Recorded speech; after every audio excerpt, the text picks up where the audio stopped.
as campaign intensified for the upcoming general election. What does all this mean for you, the voter? What do the candidates have to offer? How prepared are agencies charged with the election process? Join John Kuria and Safina Chieng on Kenya Decides. This and every Tuesday from 10 p.m. on KBC Channel 1 as we unpack elections 2022 with a panel of various stakeholders. Make informed electoral decisions. Wewe umelala fofofo. Hata una habari kama huyu ametumwa aje nimalize. Mimi niwe na wasiwasi.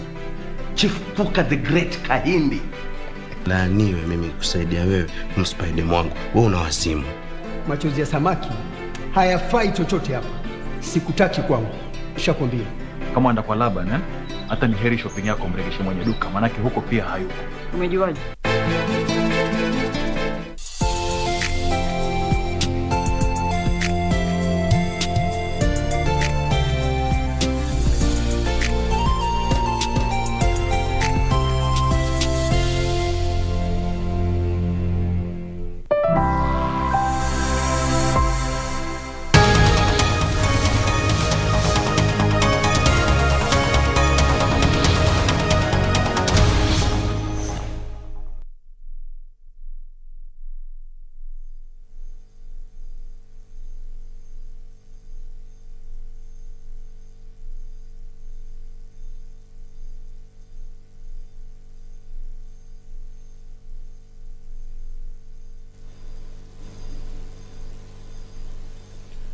Good afternoon. Welcome to this live broadcast of the Senate proceedings on this 14th day of June 2022. This broadcast is brought to you by the Parliamentary Broadcasting Unit in conjunction with the Kenya Broadcasting Corporation.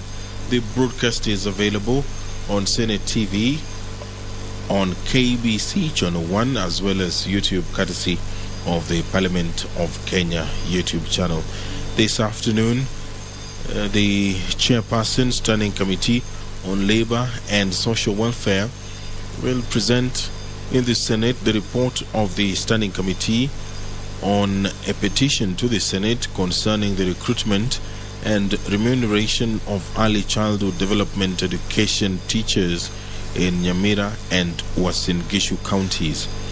There are chairpersons of different sessional and standing committees who will lay on the table of the Senate various reports. Among them, the report of the Sessional Committee on Delegated Legislation on its consideration of the Public Finance Management National Government Amendment Regulations Legal Notice number 89 of 2022 on variation of public debt ceiling. This paper will be laid on the table of the Senate by the Chairperson, Sessional Committee on Delegated Legislation. The Chairperson Standing Committee on Tourism, Trade and Industrialization will lay on the table of the Senate the report of the Committee on the Sacco Societies Amendment Bill, National Assembly Bill number 55 of 2021. The Senate Majority Leader will lay on the table of the Senate the annual report and financial statements for the Capital Markets Authority for the financial year 2020-2021. The Vice Chairperson, Procedure and Rules Committee will lay on the table of the Senate the fourth report of the Procedure and Rules Committee on the review of the standing orders of the Senate. This afternoon, there will be a debate on the County Government's Additional Allocation Bill, Senate Bills number 2 of 2022. The debate on this was interrupted on 8th June 2022, and thereafter there will be a division. The Chairperson Standing Committee on Finance and Budget will move a motion on the adoption of the report of the Standing Committee on the County Government's Additional Allocation Cash Disbursement Schedule for the financial year 2021-2022 and approval of the County Government's Additional Allocation Cash Disbursement Schedule for the financial year 2021-2022. Thereafter, the Chairperson Sessional Committee on Delegated Legislation will move a motion on the approval of the revised debt ceiling for the national government, that the Senate adopts the report of the Sessional Committee on Delegated Legislation on the consideration of the Public Finance Management National Government Amendment Regulations, Legal Notice number 89 of 2022, laid on the table of the Senate on Tuesday, 14th June 2022, and that pursuant to the provisions of Section 56 of the Finance Management Act, the Senate approves the amendments to the Public Finance Management National Government Regulations of 2015 Principal Regulations. If you're just joining us, the Speaker of the Senate, Honorable Kenneth Mokelo Lusaka, has walked into the chambers, and now I will hand you over for this live broadcast.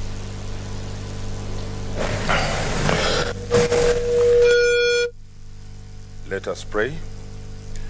Almighty God, we beseech you to behold with your abundant favor and blessings as your servants whom you have been pleased to call to leadership positions in this republic. We seek guidance to treat and consider all matters that shall come under our deliberation in so just and faithful a manner as to advance the peace, prosperity, and welfare of our country and of those whose interests you have committed to our charge. Amen.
Order number 1, administration of oath.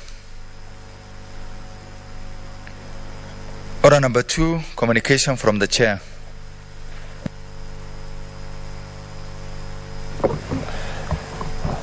Honorable Senators, I would like to acknowledge the presence in the public gallery this afternoon of visiting teachers and history students from Patterson Memorial Secondary School in Kajiado County who are on an academic trip.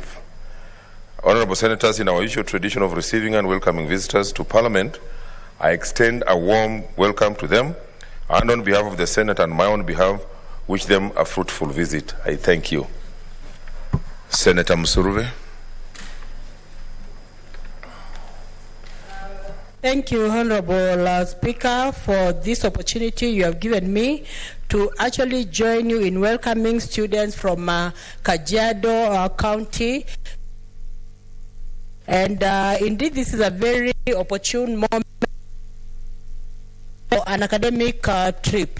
I know there are so many students in this republic who have never even related with the parliamentary wing or the legislative wing of the government, but their coming here will be memorable to them. And Honorable Speaker, I would like to let the students know that when it comes to the Senate, it plays a major role in terms of being part of the legislative wing of the parliament. Now, parliament constitutes of the National Assembly and the Senate. And when it comes to the Senate, it has a salient role in ensuring that it is representing the counties and the interests of the counties. And this means that even the county of Kajiado is also represented here ably by the senators who are here. And I'd like the students to know that when it comes to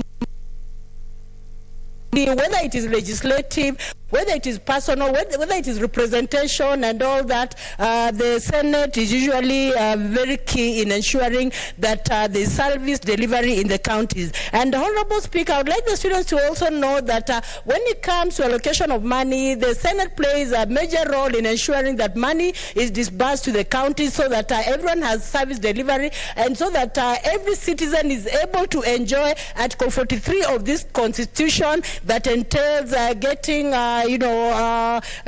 highest attainable standards of health, clean water, education, and everything, Honorable Speaker. So I want to tell the students that their being here is very important, and they should also know that the Senate plays a major role in ensuring that bills are passed. And the bills that the Senate passes are bills that help common wananchi, and that is our business. So I want to tell you, students, that when you go back to your school, just know that when you elect senators to come to the Senate, you are actually exercising your role as a citizen to ensure that you are represented in the Senate, so that your interests are represented, so that your wants are represented as a citizen of this country. So I want to wish the students a good time when they're here, as they engage with the Senate, as they see how we come up with laws. And also, Honorable Speaker, I want to thank even the teachers for ensuring that both boys and girls are here, because we encourage that both boys and girls must have an education, because education is very important in terms of leading a country, in terms of ensuring that you are being a leader. So I want to tell you, students, work hard in your academics, and as you work hard in your academics, I know that some of you are aspiring to be here, and yes, it is possible for you to be here. Once upon a time, we were where you were, and we had a vision of being here, and that is why we are here. So have your vision burning, and at the right time, you'll find yourselves here. You'll find yourselves also in government positions so that you are able to lead this country to greater heights. Welcome, and thank you, Honorable Speaker, for this opportunity. Senator Masinza. Thank you, Mr. Speaker, for giving me this opportunity to join you into welcoming a student from Kajiado County. I didn't get the school very well, but I know it's from Kajiado County. And I just want to tell the student that, and the teachers, that you are most welcome to come and visit us. Our House of Senate, we are a house of respect, and I know most of you will admire to be here. I know this time round you might be seeing empty seats, but you understand, because you are in Kenya and it's a campaign period, whereby most of the members are in the campaign mode, and they are out there in the field trying to protect their seats, trying to campaign, and because the campaign period has begun, most of them are there. So, and we make efforts, some of us, we make efforts of coming here so that the house business can continue. But feel most welcome, and I know many will admire to come here. When you grow up, I want to urge you to continue with the education, especially the student ladies who are there. You see, we are here and we are representing our countries. I want to urge all of you, including the student, boy student, that this house is open for Kenyans, and it's a house that makes laws, legislative laws, especially when we are exercising our mandate. And also the matters of protecting our counties, where the schools, your schools are in. And we just want to urge you, if you are disciplined enough, and if you are good enough, and you are looking forward to make your life easier, please cooperate with your teachers, work hard in your studies, and when you end up here, you'll be more disciplined. You'll come up with the legislative that will guide this country, and bills that will guide these countries, policies that will guide these countries, and you'll enjoy staying in Kenya and making Kenya a good country for you. Thank you very much, teachers, again, and students. Welcome again and again, even in the coming Senate that will be there. Thank you, Mr. Speaker. I congratulate the students and teachers. Asante. Thank you so much. Next order.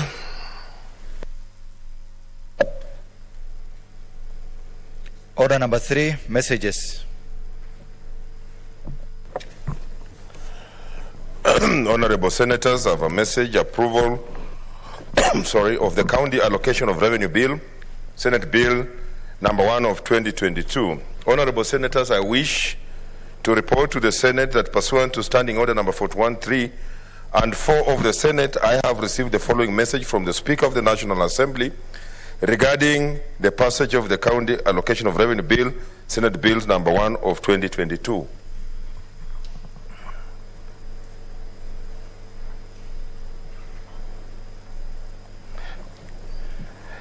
Pursuant to the said standing order, I now report the message, and I quote, that pursuant to the provisions of Standing Order number 41.1 and 144 of the National Assembly, standing orders are hereby convey the following message from the National Assembly. Whereas the County Allocation of Revenue Bill, Senate Bill number 1 of 2022, was published via Kenya Gazette Supplement number 64 of 2022 as a special bill concerning county governments to provide in earlier for the equitable allocation of revenue raised nationally among the county governments for the 2022-2023 financial year, whereas the said bill was passed by the Senate on Wednesday, 8th June 2022 and referred to the National Assembly for consideration in accordance with the provisions of Article 110(4) of the Constitution, and whereas the National Assembly also passed the said bill on Thursday, 9th June 2022 without amendments in the form passed by the Senate, now therefore in accordance with the provisions of Article 110 of the Constitution and Standing Orders number 41.1 and 144 of the National Assembly standing orders are hereby conveyed the said decision of the National Assembly to the Senate. Honorable Senators, consequently, I am in the process of transmitting the bill to His Excellency the President for assent. I thank you. Next order. Order number 4, petitions. We have a petition by Committee on Labor. Chair or a member from that committee. Chionga, you look like you belong to the committee. You approach the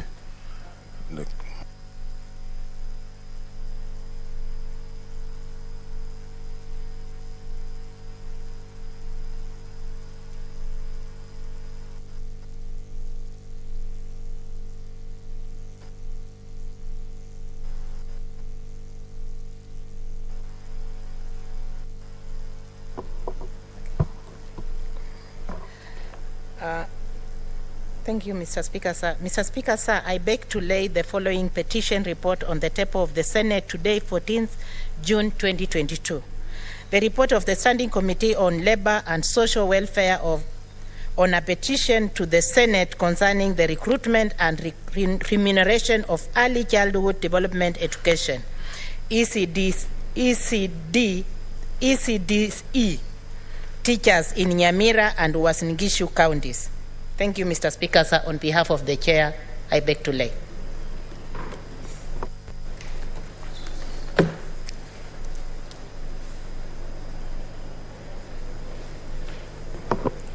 next order.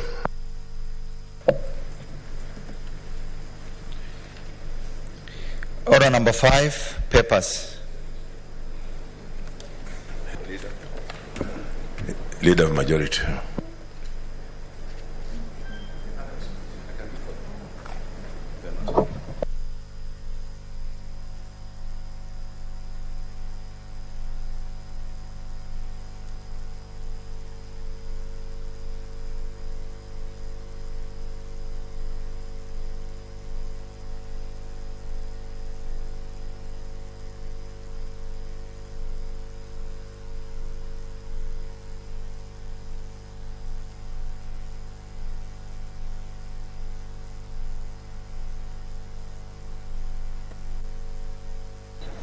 Okay, sorry. Mr. Speaker, sir, I beg to lay the following paper on the table of the Senate today, the 14th June 2022. Report of the Standing Committee on Tourism, Trade and Industrialization on the SACCO Societies Amendment Bill, National Assembly Bills number 55 of 2021. Thank you, Mr. Speaker. Mr. Speaker, sir, I beg to lay the following paper on the table of the Senate today, 14th June 2022. Annual report and financial statements for Capital Markets Authority for the financial year 2020-2021. Thank you, Mr. Speaker.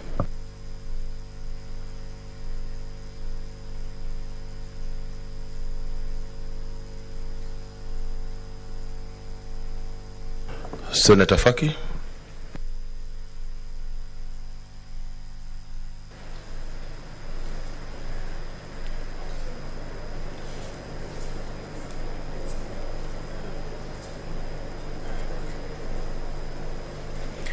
Thank you, Mr. Speaker, sir. Mr. Speaker, sir, I beg to lay the following paper on the table of the Senate today, 14th of June, 2022. Report of the Sessional Committee on Delegated Legislation on its consideration of the Public Finance Management National Government Amendment Regulations, Legal Notice number 89 of 2022 on variation of the public debt ceiling. Thank you.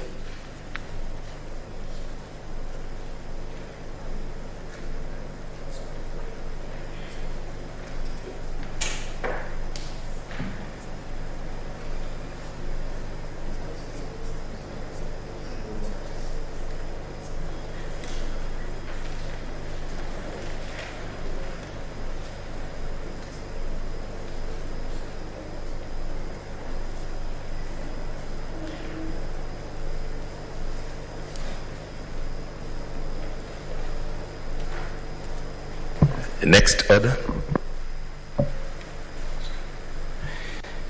Order number 6, notices of motion.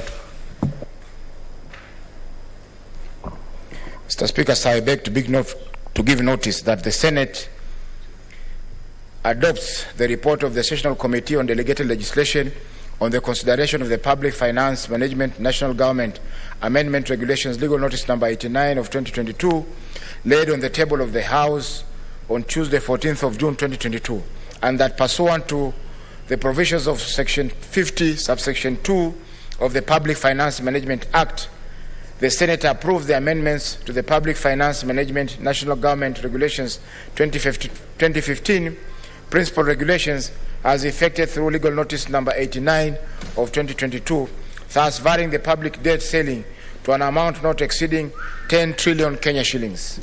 Thank you.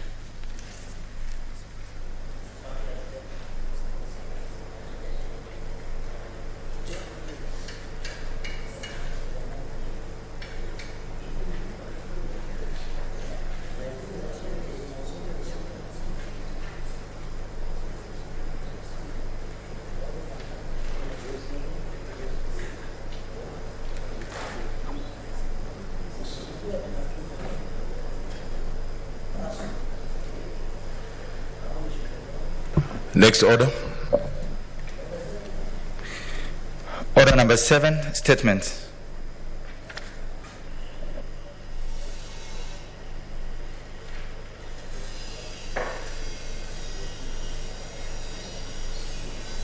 Senator Falhada.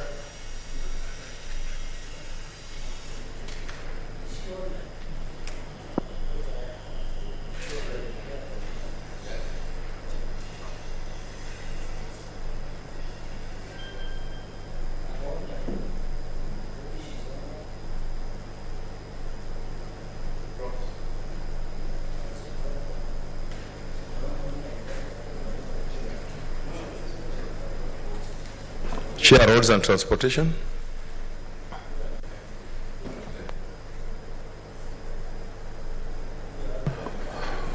A member of the committee, Vice Chair.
Okay, I'll reschedule the paper.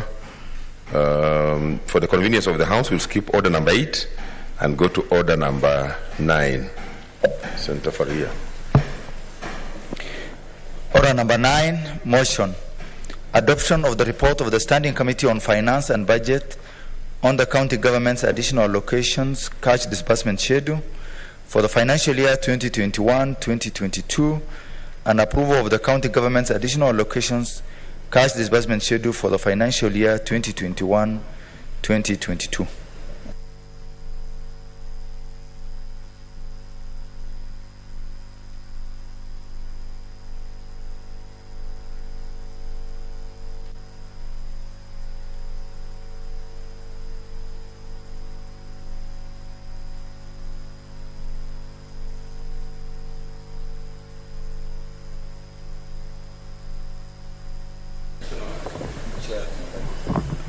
I call Senator Faria.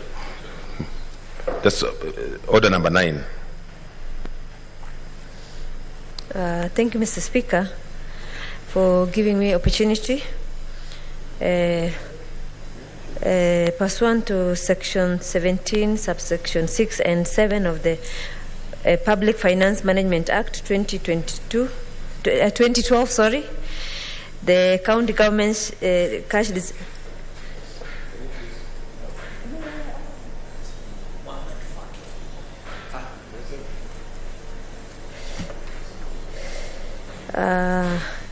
Mr. Speaker, sir, I beg to move that the Senate adopts the report of Standing Committee on Finance and Budget on the County Government Additional Allocation Cash Disbursement Schedule for the financial year 2021-2022 and approve the County Additional Allocation Cash Disbursement. I thank you, Mr. Speaker. Mr. Speaker, sir, pursuant to Section 17, 6 and 7 of the Public Finance Management Act 2012, the county government cash disbursement schedule is submitted to the Senate by the National Treasury. The cash disbursement schedule ensures predictable and timely money transfer and flow of funds to the respective county revenue fund. Consequently, Mr. Speaker, it enables the counties to undertake crucial functions in the delivery of services to the citizens. Mr. Speaker, sir, the county government additional allocation cash disbursement schedule is the key Senate resolution to operationalize the release and transfer of approved allocations as per the annual cash additional allocation Act 2022. Mr. Speaker, sir, the additional cash disbursement schedule for the financial year 2021-2022 was submitted to the Senate by the National Treasury pursuant to Section 17 of the Public Finance Management Act 2012 and tabled in the Senate on 19th May 2022. Mr. Speaker, sir, upon tabling, the schedule was committed to the Standing Committee of Finance and Budget for consideration and subsequently reporting back to the House. Mr. Speaker, sir, the schedule outlines the additional allocation finance from the national government share of revenue to county government for the financial year 2021-2022 amounting to 332 million, excluding 7.2 billion for leasing medical equipment. Mr. Speaker, sir, the schedule contains the disbursement of the supplement for the construction of county headquarters to the eligible 5 county government. The counties receiving the supplement for the construction of headquarters are Isiolo, 68 million, Lamu, 38 million, Nyandarua, Kenya shilling 75 million, Tana River, Kenya shilling 75 million, and Tharaka Nithi, Kenya shilling 76 million. Mr. Speaker, sir, the second schedule outlines the disbursement of additional allocation from the proceeds of loans and grants and the development partners totaling to 27.74 billion. The allocation comprises of additional conditional allocation financed by World Bank to finance the Transforming Health System for Universal Healthcare project amounting to 2.234 billion. And B, additional conditional allocation financed by World Bank credit to finance the National Agriculture and Rural Inclusive Growth Project amounting to Kenya shilling 6.395 billion. 3, additional allocation financed by World Bank to finance the Climate Change Smart Agriculture Project amounting to 7.838 billion.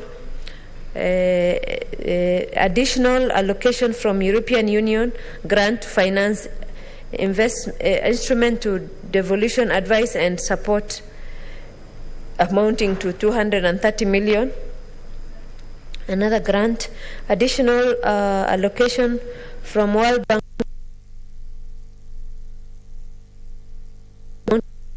million. Additional conditional allocation by Danida grant to finance the primary health care in devolved context amounting to 701 million. Additional conditional allocations financed by the government of Sweden to finance the agriculture sector development support program 2 amounting to 1.3 billion. And additional conditional allocation financed by German Development Bank to finance the drought resilience program in northern Kenya amounting to 370 million. And then the next allocation is additional conditional allocation financed by World Bank to finance the emergency locust response project amounting to 800 million. And then additional conditional allocations financed by World Bank to finance the Kenya Informal Settlement Improvement Project 2 amounting to 2.8 billion. And finally, the additional conditional allocation financed by United Nations Fund for Population Activities amounting to 73 million. Mr. Speaker, sir, it is proposed that the allocation to counties to be disbursed between the month of May and June as outlined in the schedule. I'm sure this you as you can understand because of the delay in processing this bill between us and National Assembly. I'm sure everybody understands the history, and as a result there was a delay. And then, Mr. Speaker, during the consideration of the cash disbursement schedule, the committee observed that the cash disbursement schedule for the additional allocation to counties is being considered in May, and yet the schedule indicates they were disbursed to be made by 15th May. The committee recommends that the county, number one, that the county allocation cash disbursement schedule be approved as tabled on 19th May 2022, noting that the time remaining of the financial year is less than a month.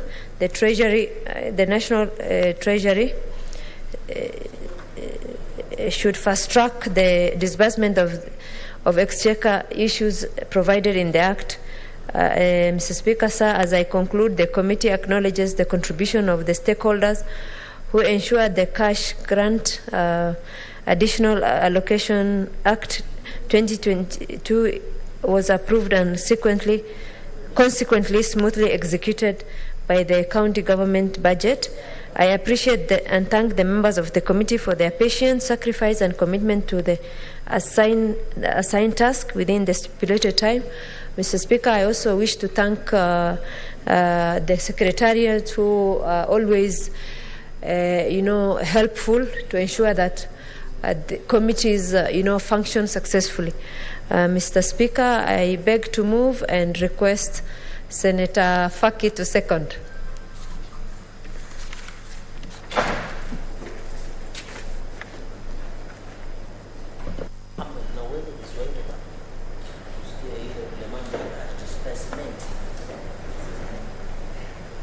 Mheshimiwa Spika, simama hapa kuunga mkono ripoti ya kamati ya fedha ambayo imewasilishwa katika bunge la Senate mchana wa leo na Senator Farhia ambaye ni mwanachama wa kamati hiyo. Asante Mheshimiwa Spika.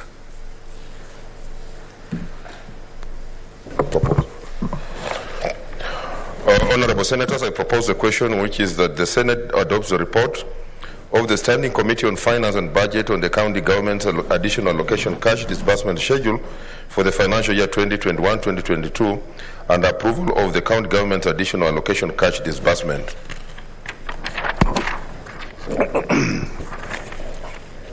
Disbursement schedule for the financial year 2021-2022 laid on the table of the Senate on Wednesday, 8th June 2022, and that pursuant to sections 17.7 of the Public Finance Management Act and Standing Order number 183.3, the Senate approves the county government's additional allocation cash disbursement schedule for financial year 2021-2022.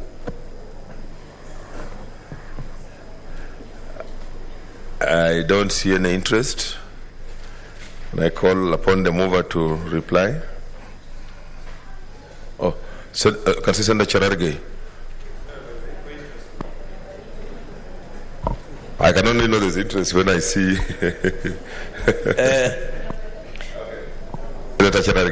Thank you, Mr. Speaker, sir, for this opportunity. I've seen in the order paper there is the shared schedule, allocations from the Equalization Fund for the marginalized areas for the financial year 2022-2023, and there is a cash disbursement, Mr. Speaker, that has been given. I can see Nandi stands to benefit up to tune of around 158 million to 200 million. And I think, Mr. Speaker, as we do this cash disbursement, I know counties are closing down at the moment, or they are not closing down, they are existing in perpetuity, Mr. Speaker, and it is important that we need to process this because, you know, counties cannot move at the moment because they need those resources.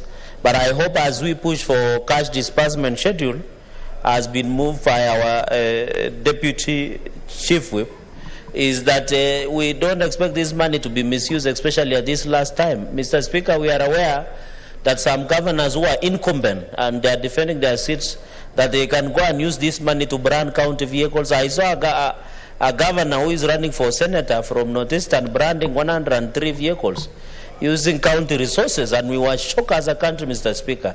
Mr. Speaker, and I know Senator Faria might be aware of such governor because she comes from that region. We are pushing this cash disbursement, Mr. Speaker, because the schools are on. We want our children to be issued with bursary, Mr. Speaker. We want our roads to be made, especially where I come from. This is the rainy season. Our farmers cannot take their milk, cannot take their products and produce to the market because of the poor states of the roads, Mr. Speaker. So this is a warning to incumbent governors, and I hope IBC is watching, that no incumbent governor should be allowed to fund any political activities, Mr. Speaker, from the either side. And we hope that the necessary agencies, and even as we come to the synodai of the Senate, and as the third generation of Senate comes into place, these are some of the issues, Mr. Speaker, because I've sat in CPAC, and you know what they're telling us, Mr. Speaker? When a governor appears, they tell you, oh, you know, we didn't collect on-source revenue because it was a political year. We are aware of those monkey businesses, Mr. Speaker. You cannot tell me Kenyans are not paying now taxes, that they are not paying cess, that they are not paying any levies, fees. When governors appear in 2023 before CPAC, they tell you that that year the revenue went down, all source revenue, because at that time there was political activity. But when you go even around this city and even in Kapsabet, Kenyans are paying for those levies. They are paying for those cess. They are paying for the money. Why is it that when it comes, the governors find it conveniently and say that, Mr. Speaker, that the money, that the on-source revenue went down, Mr. Speaker, because of political activity? I think as a Senate we must refuse such explanation, Mr. Speaker. We have never had that explanation from the national government when they appear before our system, National Assembly, Mr. Speaker. So that is my point number 2. Point number 3, as I conclude, Mr. Speaker, is that let us, I know there are governors who are serving their second and final term, Mr. Speaker, when their audit reports are not ready. And they are now the ones spending this cash disbursement that we are passing today, Mr. Speaker. We need to ensure that the Auditor General, the Controller of Budget, the EACC, and other agencies must be on the lookout. So that as the people, we don't want legacy projects of individuals to be part of looting the county away. There are people who are second-term governors, Mr. Speaker, that they imagine that since they are serving their second and final term, they don't know anybody any duty, Mr. Speaker. So even as I was reluctant in the passage of this cash disbursement, to be honest, Mr. Speaker, is because we are not sure where it will go. That is our worry, Mr. Speaker. Because we know, I'm told even some governors are using the cash disbursement that we are giving them to fund their own political parties plus their candidates. And we know governors who own political parties. And I know majority leader, his governor has a political party, Mr. Speaker, and is using the same cash disbursement that we are giving. How can you brand a government vehicle? An IBC sitting on the job, Mr. Speaker. How can you brand a vehicle that is supposed to belong to county, Mr. Speaker? I know also where you come from, your own county. Even Bungoma, we are facing similar challenges, where even governors are threatening the employees and telling them, I will not pay you salary if you don't vote for me. Mr. Speaker, we need to protect our people. Where I come from, because my governor, some of the employees, a number of them, did not support him during nomination, he has stopped the salary for them, Mr. Speaker. Where are we going as a nation, Mr. Speaker? There are many threats from governors, especially who are incumbent and who own political parties, that they are using the money that we are giving here, the money that belongs to our people, Mr. Speaker, to use for political campaigns, Mr. Speaker. Mr. Speaker, if you want to use money, can you fundraise? The law allows you to fundraise as a candidate, Mr. Speaker. Mr. Speaker, the IBC and other agencies must be on the lookout on misuse and abuse of public resources to be used for the campaign, Mr. Speaker. Let our children get bursary. Let our children get medicine, Mr. Speaker. Now, in fact, Mr. Speaker, as I conclude on this, is when you go to most hospitals, there are no drugs. The ambulances are grounded. It's like during campaign season, the county employees and the governors are given the memo to leave their offices and go and campaign for the governor. Even some of the employees within county governments, even in nomination, some of them were POs and ROs. Yet there is no medicine, Mr. Speaker, in the hospital. Yet there is no drugs in hospital. Yet there is no bursary, Mr. Speaker. Yet there are no roads.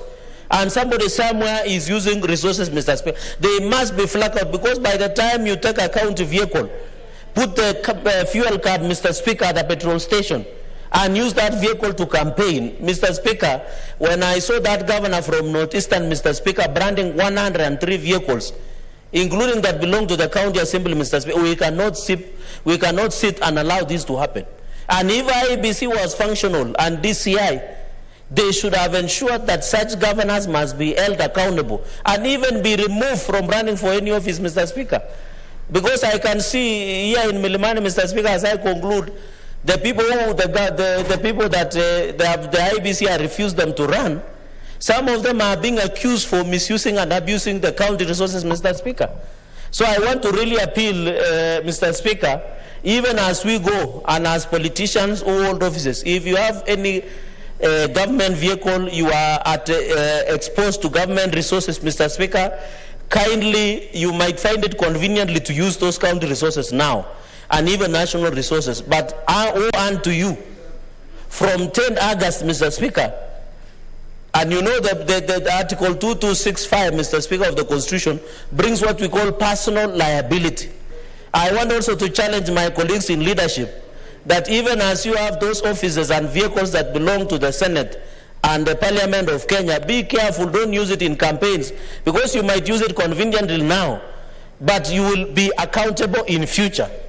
I think that is why I'm appealing, Mr. Speaker. I'm not saying it in bad faith, but we must set an example, Mr. Speaker, as a house, that you can use your own resources without necessarily misusing and abusing the state resources. And I can see the House leadership is in concurrence with me, my sister, the Deputy Speaker, Deputy Chief Whip, and Majority Leader.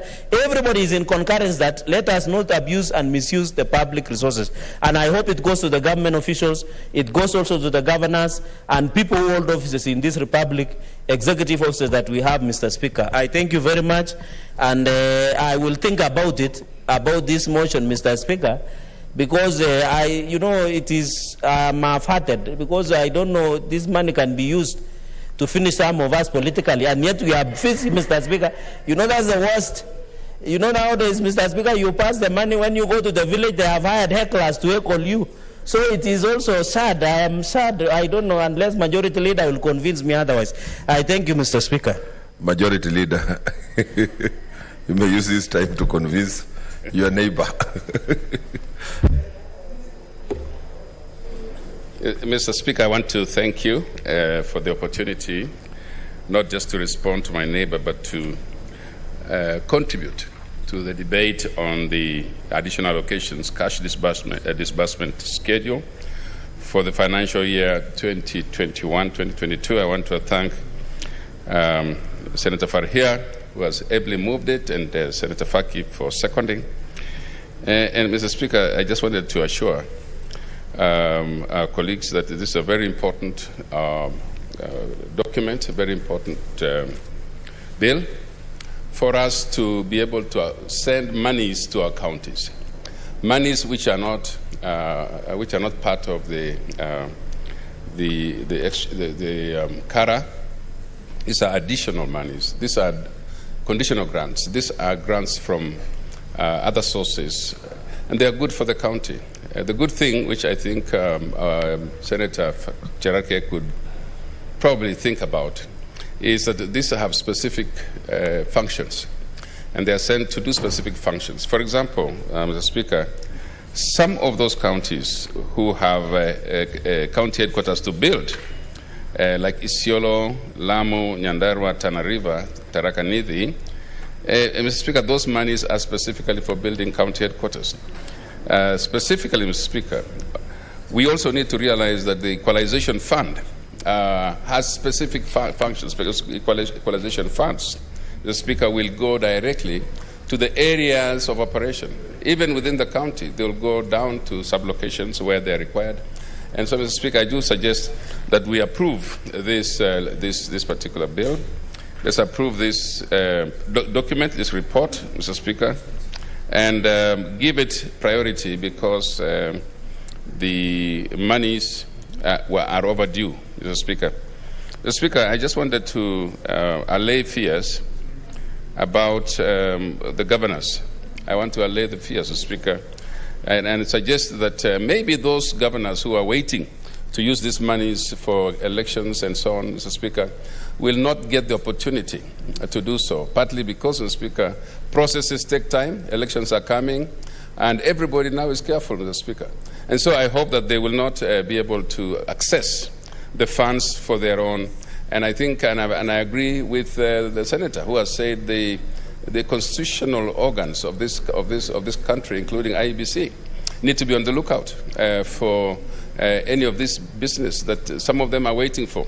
Some of them want to give themselves their own retirement benefits. Mr. Speaker, they already have those budgeted for. And I think that the concerns of the members, I just want us to ask that the members do proceed to vote for this, because I know very soon we'll do another disbursement schedule. And so we will worry about that a bit, but this one is specific for particular functions. What's your point of order, Senator Olekino?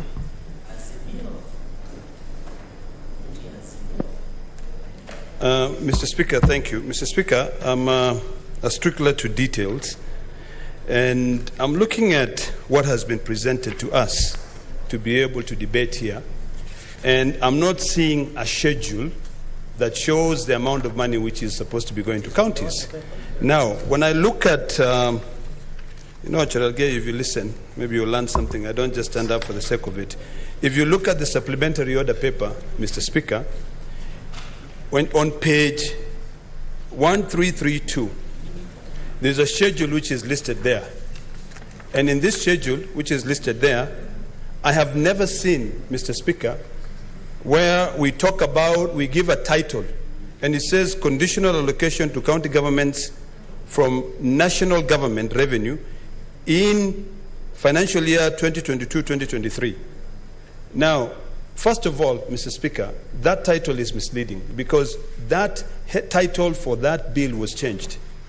it was indicated that it's additional allocation, not conditional allocation. I'm told there's one copy which they are running, so that should be addressed. The problem that you're raising. But as we address that, Mr. Speaker, there are a couple of things that I want clarified. Number one, this table here shows figures for 2 financial years. It shows figures for 2021, 2022, and it shows figures for 2022, 2023. I'm reading mischief here because we only have about 15 days to the end of the financial year. Do we expect this money to go to the counties within the next 15 days? Or is this money being bundled up to be sent in the next financial year? Which in this case, if you listen to the submissions which are being made by my colleague, Senator Gerald Gay, then of course the children will not benefit. So, Mr. Speaker, before we proceed, can we then be can this be made clearer? And I know, Majority Leader, you want to be able to rush these things and we get done with it, which I completely agree. But as we are doing it, can we debate issues that have the correct title? That is number one. Because this is the supplementary order paper, number 43 of Tuesday, 14th June 2022. It is not indicating, it has got the wrong title.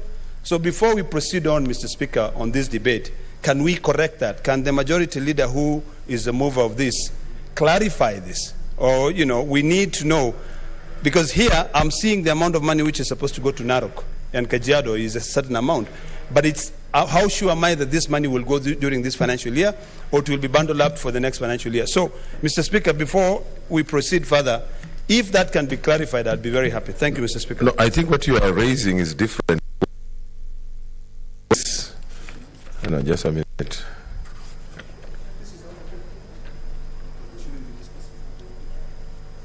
No, what is being discussed is different from what you are raising.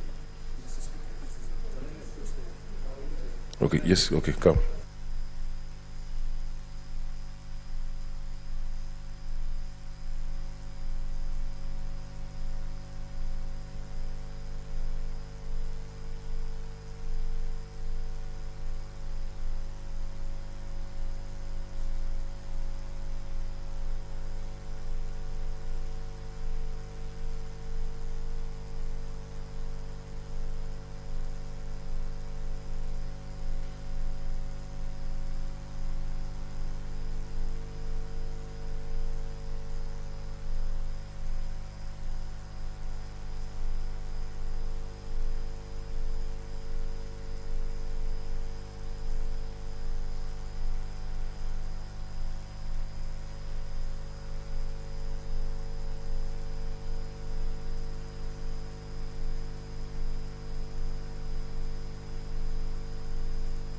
Okay, proceed. We are working out some logistics. Mr. Speaker, I think that everything will be fine, and my colleague Olekina will be patient enough for us to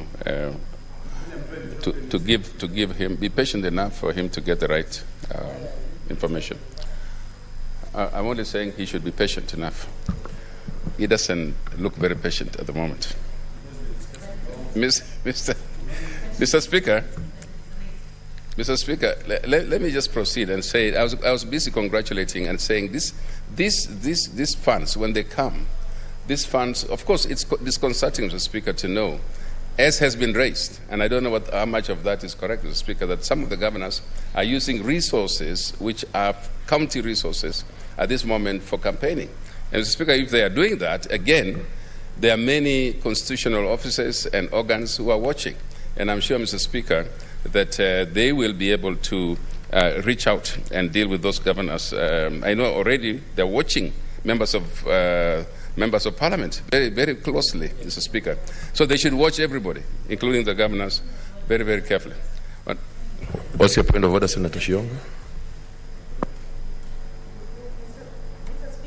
As my colleague is saying, the leader is saying that organs are watching.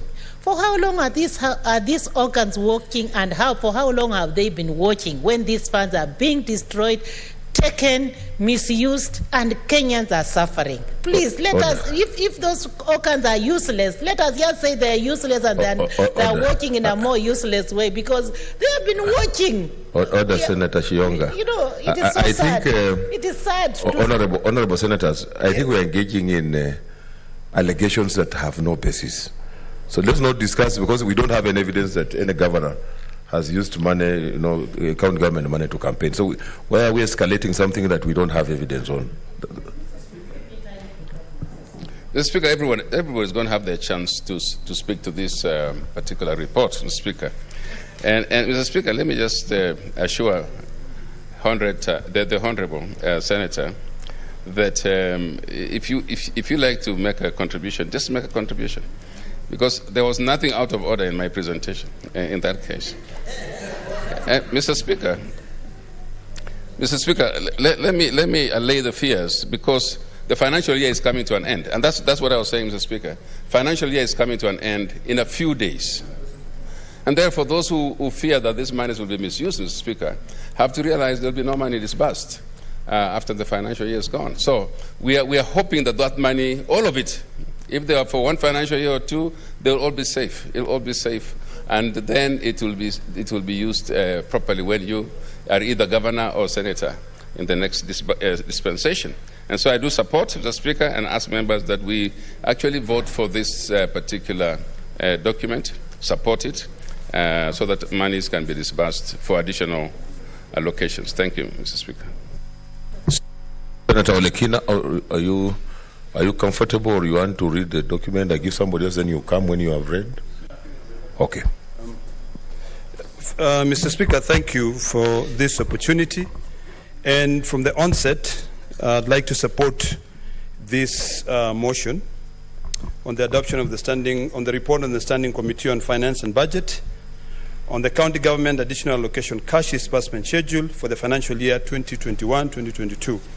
But before, Mr. Speaker, I give my submissions, I'd like to recognize young students from Kajiado and encourage them, and I like the teacher that they were able to bring them to the Senate to be able to see kind of the things that we discuss here. Mr. Speaker, the students whom I hope that after this submission I'll be able to meet up with them and talk to them in detail, have an opportunity to be able to defend this country. Mr. Speaker, we are all Christians or Muslims in this house. And if you read the book of Ecclesiastes, I don't know how to pronounce it, but that's the one. Ecclesiastes. It talks about vanity. And it also talks about, where the preacher was talking about David, it talks about generations, that this generation will come and go, another generation comes and go, but this world remains. Currently, Mr. Speaker, these students are alive to the fact that the Maasais of Tanzania, who have their relatives in Kenya, are actually right now being terrorized, stigmatized, extremist measures, and their existence is actually in jeopardy. Yet we talk about having the East African community. Mr. Speaker, for the last 7 days I've been lobbying, people from different countries, our neighboring countries, because we talk about having the East African community. What is the point of us having the East African community when our neighbors, our relatives are crying and we continue pretending that we don't know the challenges they are facing? So, Mr. Speaker, these students, what's the point of order, Senator? Wish you could just allow me to. Mr. Speaker, on the point of order of relevance, Senator Ledamo Olekina is one of the best senators on this floor. And I thought if you wanted to discuss, and I empathize and sympathize what is happening in Tanzania against the Tanzanian Maasais, I thought he can move a motion of adjournment so that we can discuss such crisis. But now we are just discussing about cash disbursement. I sympathize and empathize with you, but on the point of relevance, and he's my friend, please, on the point of relevance, Mr. Speaker. True. Stick to... Mr. Speaker, I will stick to relevance when relevance demands that I stick to relevance. From the onset, Mr. Speaker, I did mention, I gave a disclaimer that I will contribute to the cash disbursement schedule. But the first thing is to talk to the young people, the young men and women who are seated in this parliament, to be able to understand some of the things that we do here. And I think I was in the middle of my submissions, and my colleague from the other side of the aisle should have been patient enough to listen to what I'm saying. The young men and women who are here, we are a different generation. We want to be able to leave this country a better place than we found it. When we are gone, and the fact that they're young, they will be able to also contribute to this country. Mr. Speaker, earlier on, my colleague was talking about the dangers of this cash being dispersed and governors misappropriating these funds. I think, Mr. Speaker, with all due respect, my colleague should have been patient enough to be able to understand where my line of thoughts are. So, Mr. Speaker, as I continue to contribute to this matter, I want to continue reiterating on the importance of the East African community, because every cent or dollar that we contribute, that we send to counties, it does work that can benefit the East African community. The amount of money that we are talking about here, Mr. Speaker, if I can be very specific, these are additional allocation of funds that are supposed to assist hospitals, they are supposed to assist roads. Mr. Speaker, there are roads and hospitals that ought to be built, level 4 and level 5, in a place like Loita, Mr. Speaker, in a place like Niagara, Mr. Speaker, which is the border of Kenya and Tanzania, and also in a place like Namanga, which is the border of Kenya and Tanzania. So when we have an unrest between the two, either in Tanzania or in Kenya, it will affect. It is not a secret, Mr. Speaker, that people from Tanzania cross to Kenya to be treated. Neither is it a secret or false that Kenyans do cross the border to Tanzania to be treated. So when I raise the concern of our people being stigmatized, extremist measures, when we have 31 people, Mr. Speaker, we're talking about conditional allocation. This money, which is an additional allocation, specifically if you look at the figures that have been given to Narok, that money is for hospitals, is for roads. If we have an unrest or we have a situation where our colleagues, or rather our brothers and sisters, because we cannot hide from the fact that some of us migrated from Tanzania and moved into this country, if they are suffering there, it is an issue that all of us should know and should be concerned about. So, Mr. Speaker, as I proceed, I want to encourage the young men and women and their teacher to pay attention to what is happening, even in the debate in this House. Because today, we are talking about sending money, additional allocation. First of all, there's a genesis as to why the bill was converted to additional allocation.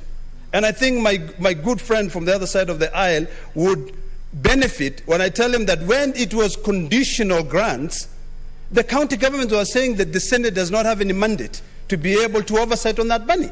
So the issue that I'm raising here are issues which are pertinent. Because, Mr. Speaker, when we talk about allocation of revenue to counties, this year we are discussing about money that will be sent to county governments for next financial year. But it's a bit hypocritical for us to discuss additional allocation that is going on this year. That money should have been dispersed in the first quarter. Because the amount of money that we're talking about right now, it's almost about 600. I'll give you the figures for that. There's a point of intervention, Senator Faria. Thank you, Mr. Speaker. I just wanted to clarify to Senator Fonarok, Senator Olekina, that this cash disbursement schedule is for the current financial year and not next financial year. And additional grants can be in two folds, conditional and unconditional. Both of them. I mean, it carries both. So that's why it's called additional grants, whether it's conditional or unconditional. When it is given by donors, it's conditional. And when it is not, is given a grant by sometimes as a share of the national government share of revenue, then it's an unconditional grant. So that's and the combination of two is additional grant. Thank you, Mr. Speaker. Mr. Speaker, my colleague from the other side did not really have anything to clarify, because I think I was very clear that my concern is one. Right now, we are discussing about sending money to county governments when the financial year has lapsed. The majority leader just said the financial year is coming to an end in a few days. So what I'm talking about is that I'm giving a very clear comparison in terms of when we talked about the revenue that was being sent to the county governments. If you look at what is in the order paper, it's for the financial year 2022-2023. But for the additional allocation, I said it's a bit hypocritical for us because this House and the National Assembly, involved in their own sibling rivalry, it took a very long time to be able to agree on a particular way to name the bill. So really, these are facts. And it's important that people understand that this money, which we are now talking about, sending the money to the county governments, may not even benefit the county. If you now bring in the argument and say that these are conditional grants are very specific. They are conditioned. And they are given on a drawdown system. They must be spent in a particular financial year. So no wonder, if you look at, and I'll invite you to look at the order paper for today, and that is what I sought clarity in the beginning. When you look at the order paper today, it gives a table, and it says conditional allocation. It gives a table for 2 financial years. That is taking about 1 billion shillings to Narok County. So that would be money that should have been sent this year and money which is now going to be sent next year. So I think it is imperative that for us now to be a little bit cognizant of the fact that the way we dilly-dally, the amount of time we waste in agreeing, in passing legislation, affects how projects are done on the ground. So, Mr. Speaker, it is my prayer that Treasury will find it in their heart to disperse this money before the financial year is over. And if they do disperse that money, I hope that I share the same sentiments as my colleagues, that the county governors should spend this money in a way that is supposed to benefit everybody. So, Mr. Speaker, the money that we're talking about here should have paid for hospitals. Every senator who comes here talks about, or the stories we hear on the ground, or even when we go to the Senate, to the hospitals, they are not drugs, the hospitals are not built, level 2. The money which is being sent to Narok, if I'm able to read this, for Narok County, Mr. Speaker, there's the NIDA funds of about 17 million. There is Sweden ASDSP2, which is 30 million. There's UNEPA, I cannot even see it, UNEP, which is about 7 million. The other money is on devolution support program, which is about 398 million. This money, Mr. Speaker, in reality may not be consumed during this financial year. I do hope that if the money is either held in the county revenue fund when Treasury disperses this money, and maybe then at that particular time the condition given by the donor agencies would not have lapsed or would have met, I hope that the new governments coming in, and Mr. Speaker, this applies to you as well, in a different way. If God is kind enough to make you the new governor of Bungoma, we hope that at least this money, because there is no way that this money is going to be spent by the current governors. This money is going to be spent by the new governors coming in. So whichever way, because I know my colleagues are afraid that the governors are going to spend this money to be able to campaign. Let them do it. Even if they do it, I think Kenyans who are suffering now, who have got no drugs in the hospitals, who have got no good roads, should ask themselves one question. Should we continue getting all these handouts that we are getting? Or should we question where the source of these funds are coming? Because people will continue suffering. And I think unless you are beaten, unless you have been caused to bleed, there is no way you are going to be able to, in Masai to say, what do you call it? I'll remember it. It said you have to, I will translate. Order, Senator. Unless you are made to suffer. Mr. Speaker, the standing orders allow for me to use a phrase and translate it. It's allowed. So, which standing order is if this you don't you're know your standing order as majority leader, allow me to take the standing order and I'll tell you the exact order. What putting? Just admit you don't know it overhead so that we proceed, Senator Mr. Speaker, Olekina. Yes. You know, me, when I know something is true, I'll say it. If we know, I will not withdraw that, Mr. Speaker, because you use a phrase and you translate it. And I'm sure the clerk is nodding because it is true. He talked the standing order that talks about the language that the senator begins debating shall continue with that language to the end. So really, to get back to the other very, very important things that we're talking about, I want to reiterate on the importance of these additional What's your point of order, Senator Cherargei?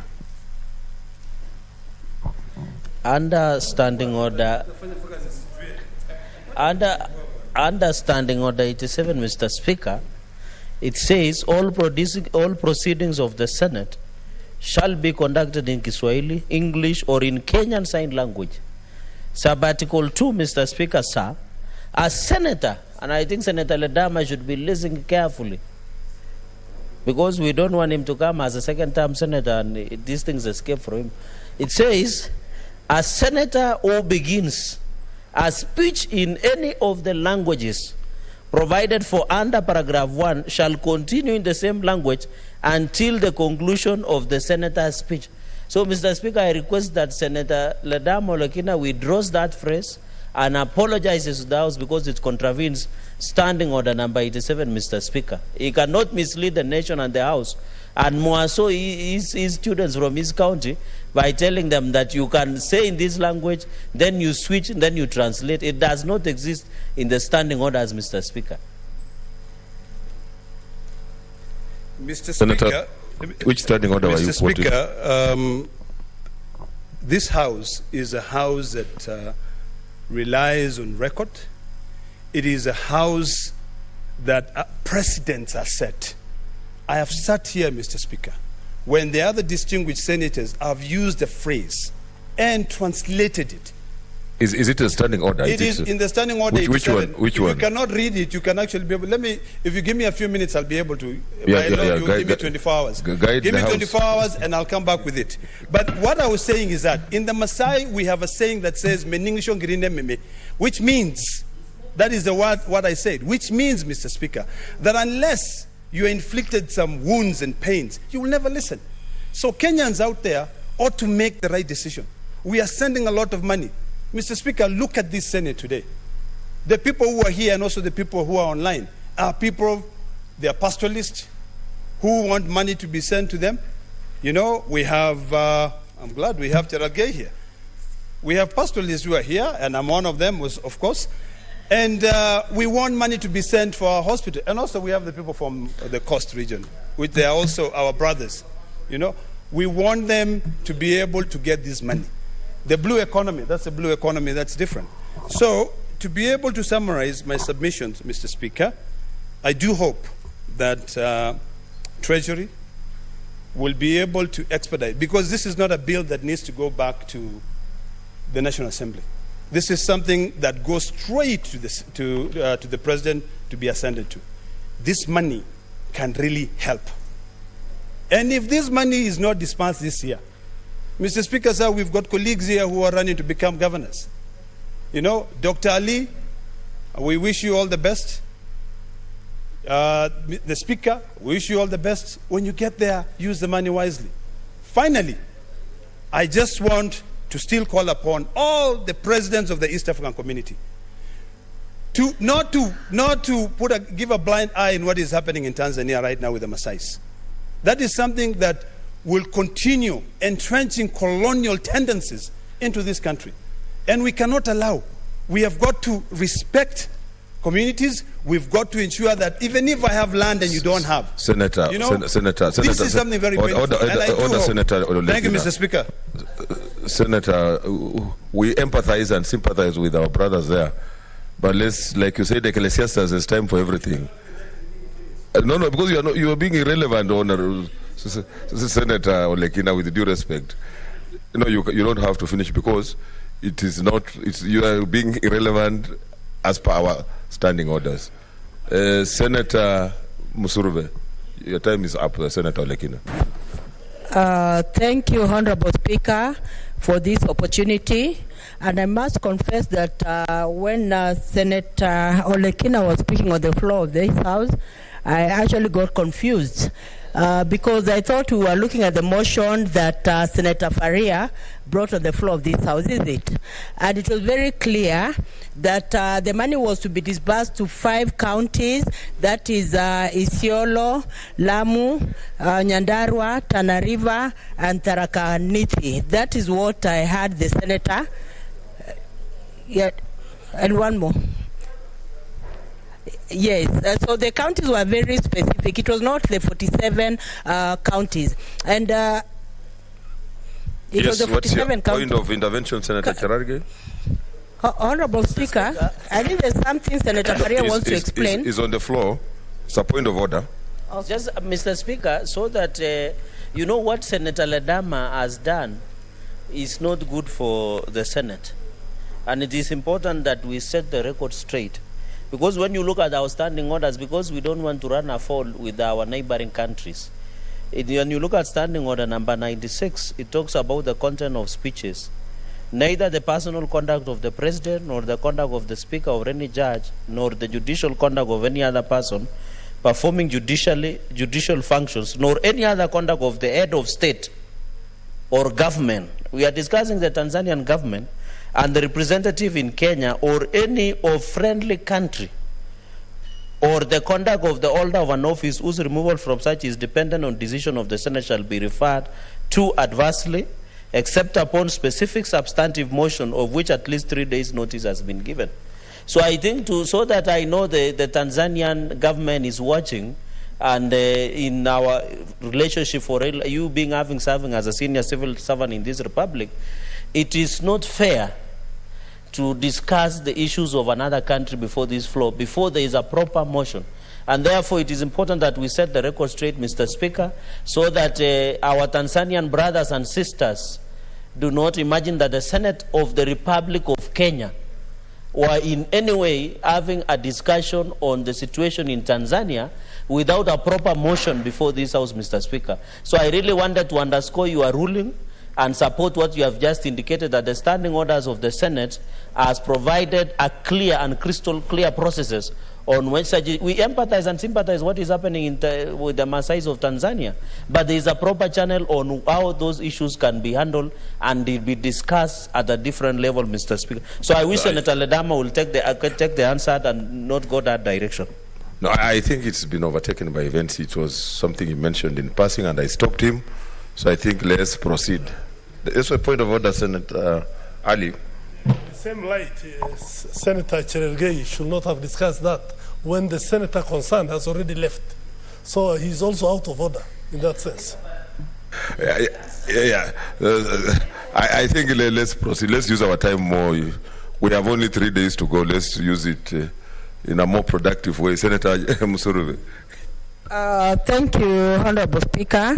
I want to say, Honorable Speaker, that indeed allocation of conditional grants is important, yes, to the said counties, but there's need also to really see to it that this money is used appropriately. And Honorable Speaker, I'm just wondering, because we have about 1 or 2 months to go, so I'm just wondering whether this money will be used as it is supposed to be used, Honorable Speaker, because even when the money is disbursed, then there is also the process of procuring the agents who are going to do the work and the work being complete. I'm just wondering whether this money will be used as it is supposed to be used, Honorable Speaker, because of the short time that is there. There is need for the Auditor General to come also in place to ensure that he's hawk-eyed, to ensure that this money is used well, Honorable Speaker, because ideally, if the Senate was still on, the oversight role would be done by the relevant senators, and county government executives would come here to explain how the money has been used. But right now, when the Senate is not there, this money can very well be misused, and probably the accounting officers may not really come out clearly to say how the money was used. So there's need for the Auditor General to do a proper oversight on it. Because, Honorable Speaker, when it comes to issues of development, even in the counties, I want to say that the importance of partners cannot be overlooked, because partners come in to ensure that they are helping where the government is not able to help. So I want to thank the government of Danida, I want to thank Sweden, I want to thank World Bank for coming in to ensure that money is released. But even if this money is released, it must be confirmed that the money is being used ideally well. Honorable Speaker, there are many times when money has been even sent to some of these counties like Northeastern, but sometimes you find that there's nothing to show, an indicator to show that there's progression on the amount of money that has been sent. Sometimes you find that there are still complaints that there are no schools, there's no water and all that, and partners have always been sending money to these counties. So there's need also to ensure that even if partners are supporting the government, the money is used prudently and it is accounted for, so that if it's not accounted for, then Kenyans in Northeastern need to actually petition some of these issues when money is not used wisely. Honorable Speaker, I want to say that there's need to really ensure that the Auditor General makes an intensive follow-up to ensure that this money from the donors and from the government is used prudently when it goes to counties. Honorable Speaker, thank you. Senator Shionga.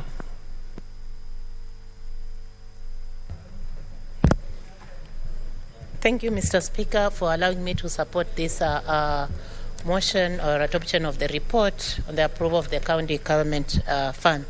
Mr. Speaker, I just had 2 points to make, because we have heard much from my colleagues. It's important that when this money, whether it is going to be dispersed, the fund is going to be dispersed within the period that we are here or the coming government, it's important that this fund be used be used within the allocation that is, or the purpose that is supposed to be used for. And because the money is grants, we have discovered that many of the county governments have misused what we call grants, whether conditional grants or whatever they call it, but they have misused it. So I'm just urging that whether the government is this one or the coming government that we really don't know, and I can predict, and I don't want to say, that let that government utilize the funds appropriately. We have seen funds being reallocated to other use or personal use, or money being misused. Just to be in timber term, money being misused. And these grants, when they are being committed to our government, it is government money meant for the Kenyans, and for the purpose is supposed to be for the Kenyan purpose and not for personal gains. We have seen county governments colluding with even the accounts sections of their own government, and misusing this money or relocating this money to their own use. And as my colleagues have said, even some making this money, maybe going for even making their own tours or travelings or whatever. So we just want to purpose this money. Senate is here because it wants the government or developments to be done in the county government. And we are here to protect the interests of our Kenyans. But we have seen many, even the tenders that are being given at the county government through the grants that are being given. The nepotism is being practiced, where the family, only a family of that particular county government or a few friends or relatives are misusing these funds. And we are on the watch out. We are looking. And we are saying that leaders will not be there forever. And we are coming for you. And we are going to support those institutions that will be there. And the institutions that we have mentioned that they are not working. Then if they are not working, we are going also to work. Because we shall just list and shame those county governments, those county governors, whatever, that are misusing these funds, especially misusing them for their own personal interests, personal needs. You find that somebody has built a mansionette of billions, and where the money is coming from, it is just from conditional, these grants. People are turning grants. Grants are money that are given free by partners or donors. And you find that people are giving, even if they are giving these funds, They are just giving a portion, a small fraction of the money. And most of the money, we have seen it. And I'm personally saying that I have seen many misuse, and especially elected leaders. I want to call upon Kenyans who are going to do elections this year to sack those corrupt leaders who misuse the funds at the county government, who misuse the grants that come to them, and this money that belongs to Kenyans. The Kenyans that are being misused, let them be sacked. And being sacked, let them choose their leaders wisely, choose their leaders ably, and choose the leaders that are going to put this money into the right use. Because, again, I want to say, people have made interest out of this money. People are making loans and interest out of this money. And we have seen it. We are seeing it. People are making very huge income out of this money. Very poor people. We elect them. They come on the pulpit. They come on the seats, or they come on in these parliaments, or they go in those offices. They become rich within a day. And within a month, when they get these billions, some have never even seen these billions, but when they get these billions, they misuse it. I'm calling upon the institutions. If institutions are not seeing, we need to introduce motions whereby we, despite the fact that we impeach governors here, we shall start even impeaching members of parliament who are misusing these grants, members of the county governments who are misusing these grants, because it is not for their personal use. And I repeat, it is not for their personal use. It is not for their family use.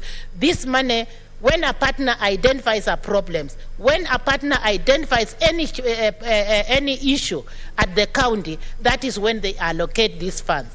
And it is important that the Kenyans, when we are going to vote, let us vote the right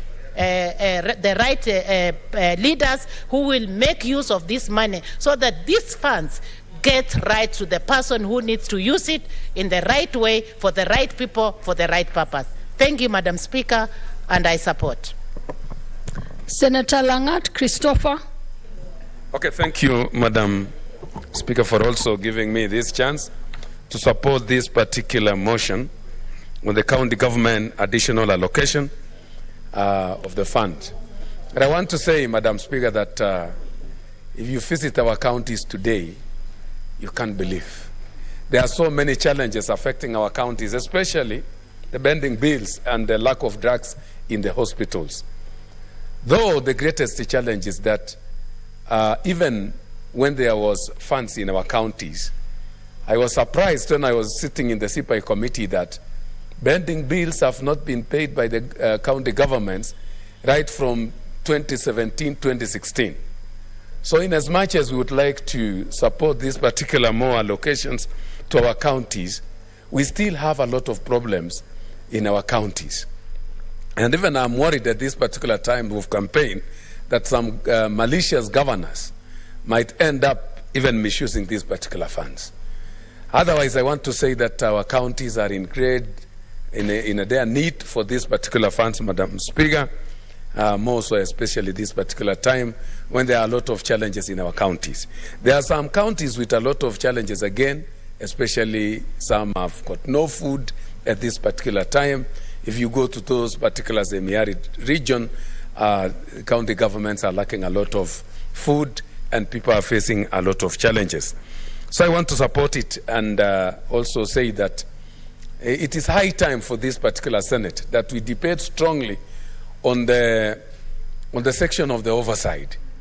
This particular Senate is not directly in connection with the oversight activities in the field. Remember, the CPI committee, Madam Speaker, relies heavily on the Auditor General's audit report. And more often than not, this particular report from the Auditor General delays. And I was surprised when I was in CPIC, we were still dealing with issues of 2015, 2016. So you find out that the current Senate has not even fully oversighted on the money that we've been disbursing from this particular point of time. So I want to support it and say that it is high time for the next Senate that we reinforce the oversight activities of this particular Senate, especially that particular funding which had been set aside for the Senate to enable the Senate to oversight activities in the counties.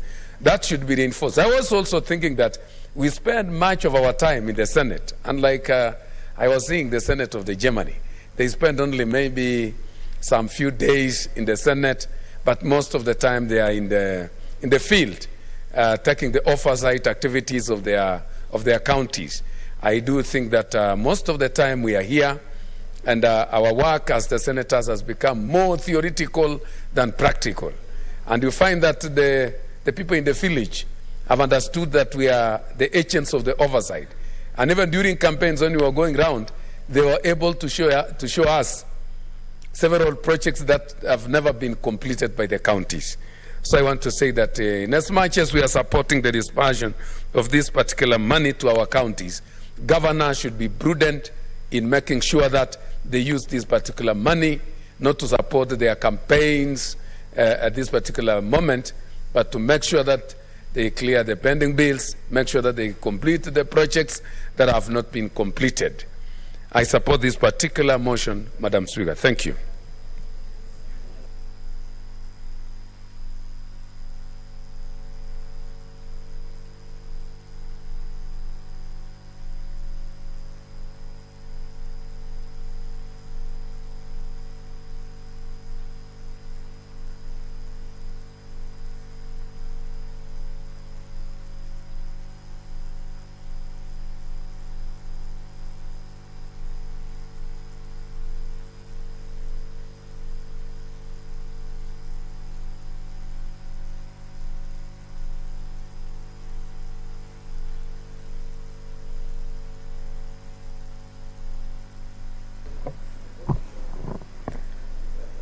Senator Maura Isaac. I was just putting it. Thank you, Madam Speaker. This is being the third last day of the Senate, the third Senate of the 12th Parliament. I think it's important that we celebrate the great work that this Senate has done, including the bill that is before the House. This disbursement schedule, it's not a bill really, it's a schedule that we have been using as a tool to guide how much each of the counties has been getting. Madam Speaker, this Senate shall be remembered for the 10 weeks that we haggled here about the allocation.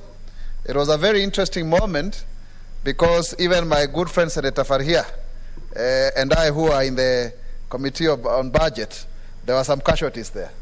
I think I was the vice chair and the senator for Wajir, Engineer Mahmoud Mohammed, was the chair. And of course, the country was, looking at the Senate. There were very famous, statements that were made then. One man, one vote, 1 shilling. And then we also asked the question, do you share money based on the number of people or the size of the dinner plate? And all of those questions that were asked. So this being the last schedule for this, term of Parliament, I think it's critical that we look at it properly. I bemoan the fact that this Senate has not been able to do two things. Is that number one, there is no money for oversight for senators. This is not money to go for harambes and whatever, but at least to have a senator being able to monitor what the billions that we allocate every year to the counties, knowing very well that the novelty of our constitution took away the division of revenue bill as a money bill. That was very deliberate, so that then the Senate is not recused from oversighting the very counties that it was created to superintend upon. And so therefore, Madam Speaker, that is something that we need to really look at. We had an opportunity to discuss this with the executive. There were some reassurances that were given that they have never seen the light of day.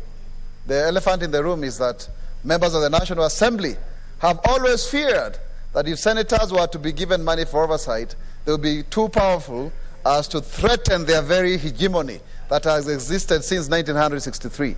I want to say unequivocally that the Senate is here to stay, to play its active role for the benefit of society.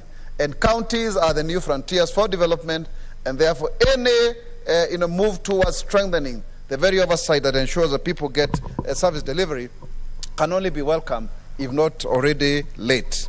Madam Speaker, I want to say also without doubt that one of the things that I thought I would have been able to achieve myself as Isaac Mora is to see that we ring-fence some resources when we are doing this schedule, current this schedule in that regard, to go to special interest groups so that it comes from here. It comes from here that there should be some specific kitty every county, maybe at least a minimum of 100 million for women, for youth and persons with disabilities, so that then when they go to allocate monies at the county assembly, then that is really the first charge of sorts. That, I think, Madam Speaker, would have helped a lot, because the programming in various counties has not really targeted that. It's just small departments under the Ministry of maybe Social Services and whatever, the county executive committee member in charge of that docket, but then it has not really translated, as it were, into tangible benefits for such groups of people that are actually marginalized. And even when we have had, acts of county assemblies, they've not been implemented. And a very good example is here in Nairobi County. There is a Persons with Disabilities Act that is yet to be implemented. There's another one in Siaya. There's another one that I was just working with the governor of Vihiga, Wilbur Tichilo. May he be re-elected again if it's possible.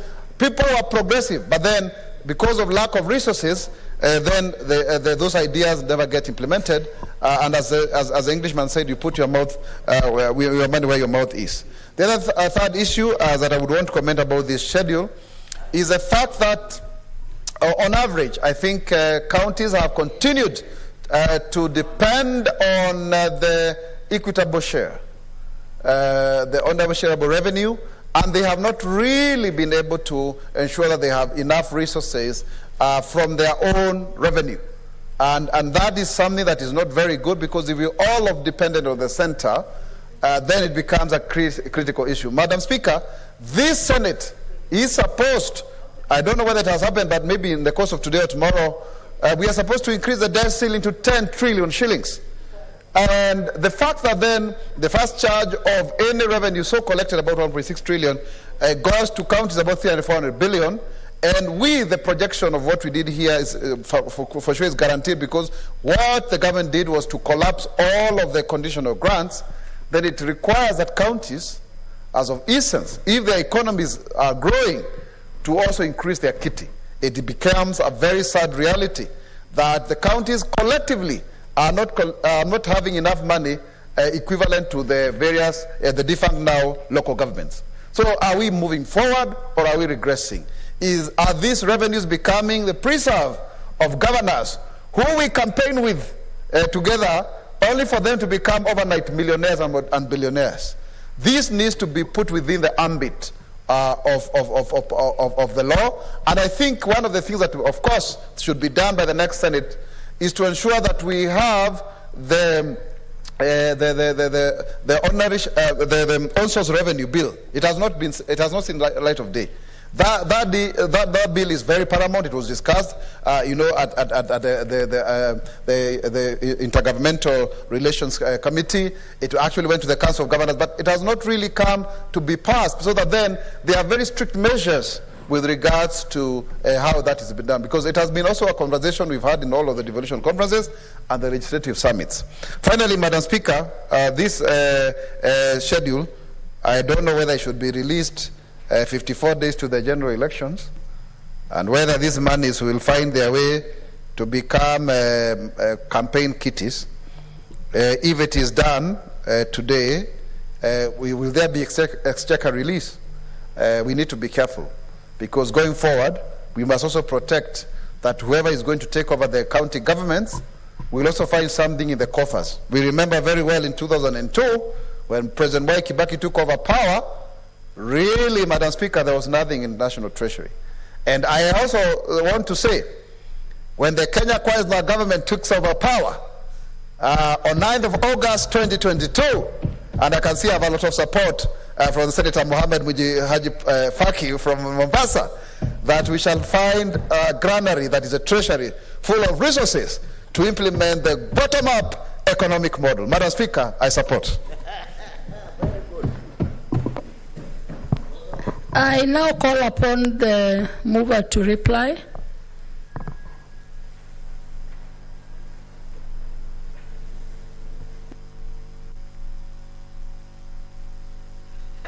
Thank you, Madam Speaker. I beg to reply, and I wish to tell Senator Maura that that's just a dream, and dreams are normally just a dream. Some are realized, others are not. That one might not be realized in my view. We are waiting for Baba as the 5th president. Madam Speaker, I want to clarify something in terms of what Senator Olekina said about us, Kenya National Assembly and Senate arguing about the naming of a bill. The naming of the bill was not the issue. The issue was they wanted that bill to be one-off so that all the conditional and unconditional grants go under line ministries to be oversighted by National Assembly. And us in the Senate, we felt like that should not be the case because the mandate of the Senate is to oversight county government. And in terms of even, money going to the county, it would have been threatened because there was no, very clear methodology to disburse the funds, to allocate the funds. So that is why we were fighting with them for this bill to be an annual bill, just like the Kara and the Dora. Madam Speaker, I just wanted to make that clarity for record because it was said in this House that we were arguing on the naming whether it should be a conditional grant or it should be additional allocation. So that, I think that matter needs to rest there. Madam Speaker, I just want to thank the senators who contributed to this motion. Senator Faki for seconding me, Senator Cherargei, Majority Leader, Senator Pogisho, Senator Olekina, Senator Musuruve, Senator Shionga, Senator Dr. Langat, and not the least, last but not the least, Senator Maura. Mr. Speaker, Madam Speaker, the other issue that I wanted to talk about is that, in Kenya, I'm sure there are many people who are watching out there. Governors, like it was articulated by Senator Cherargei, threatening employees of the county government in terms of to ensure they support them or otherwise they don't have salary. Madam Speaker, I want to tell Kenyans that there is what is called Employment Act of 2007 that was even subsequently amended so many times that protects the rights of employees, whether in counties, in private sector, or in national government. So I'm telling people out there, please ensure you know your right and take these governors to court for breaking the law, because that is not what they are supposed to do. The resources to the county is not their own money. It is money as a result of taxpayers, and they are just one among the many. The governors are just one among the many taxpayers, so they cannot harass employees. So, Senator Cherargei, I think you need to advise your people accordingly. And then I just also wanted to clarify that Senator Cherargei had said that we should not use our vehicles to go to the counties. I want to put in the record of this House, my car, I have had it for 3 years, has never stepped in Wajir, whether for official function or otherwise, because that is not why I was allocated that car. So I just want that matter also to rest there. And then, so every time I was going to Wajir, I was using my own personal car, because that had nothing to do with the Senate work. And then, Madam Speaker, and I think I am okay, Senator Cherargei, even checking the logbook or whatever, or even any record or anywhere, he will not find, I can assure you. Because I believe in doing what is right. And everybody should do what is right. And I think I want to also put that record straight. And then the other thing is, I just also want to clarify that additional funds and the additional grants include conditional grants and unconditional grants. You know, conditional grants meaning that donors give us their money with a lot of conditions, including even the national government, if they wanted to implement something that they give through the county government, because it is a function that is devolved, then they also give either conditional or unconditional. But most of the donor funding and loans and grants normally come as a conditional grants, allocation, and therefore if the counties were to use that money other than the specific object why they were set aside, then I think somebody needs to answer, and that the institutions that are who have responsibility to ensure that counties do not use money according to where they are supposed to be, I think they need to meet with the full force of the law, and I think they need to be charged as criminal accordingly, Madam Speaker. And Madam Speaker, I think the way governors are going and the way things are happening, I think they need people like Raila Amolo Odinga, who is very serious with fighting of corruption. The Kenyans need to elect somebody like them to strengthen this governance. I beg to reply, Madam Speaker, and I wish to request, pursuant to Standing Order 61.3, the putting of the question to be deferred to a later date. I thank you, Madam Speaker.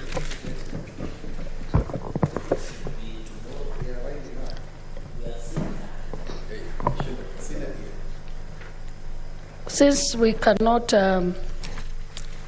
be able to process that motion further because of the numbers that we have, and as requested by the Senator, that order is deferred to tomorrow.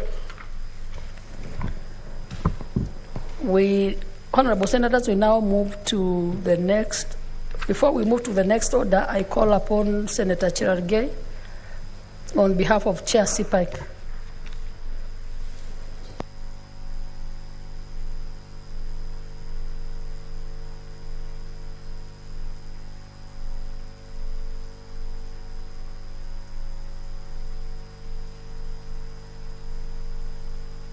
It's okay.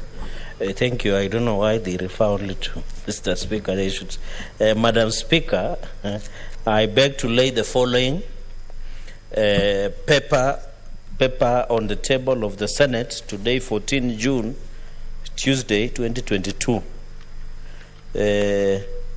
Volume 1, Report of the Senate Sessional Committee on County Public Accounts and Investments on the consideration of the audit reports of the following county executives for the financial year 2018-2019: Nyeri, Tharaka-Nithi, Murang'a, Kitui, Lamu, Siaya, Busia, Meru, Nyamira, Turkana, Makueni, Bungoma, and Elgeyo Marakwet counties.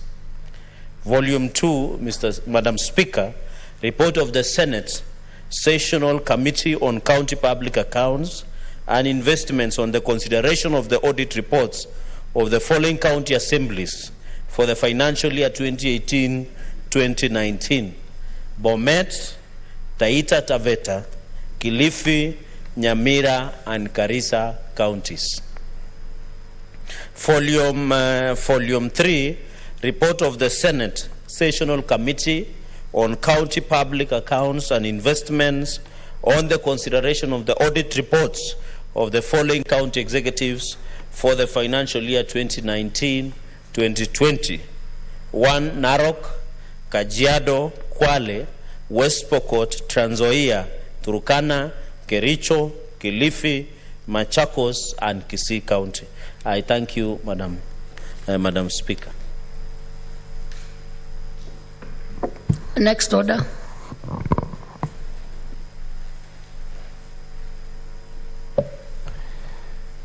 Order number 10, motion. Approval of the revised debt ceiling for the national government. Chairperson, Select Sessional Committee on Delegated Legislation, Mheshimiwa Fat. Asante, Madam Speaker. The Public Finance Management National Government Amendment Regulations Legal Notice number 89 of 2022 was tabled in the Senate on the 7th of June 2022 and committed to the Sessional Committee on Delegated Legislation for scrutiny. Madam Speaker, some of the key observations made by the committee are... Senator Faki, you need to move. I'm sorry. You can just start again. Sorry, Madam Speaker. Madam Speaker, I beg to move that the Senate adopts the report of the Sessional Committee on Delegated Legislation on the consideration of the Public Finance Management National Government Amendment Regulations Legal Notice number 89 of 2022 laid on the table of the House on this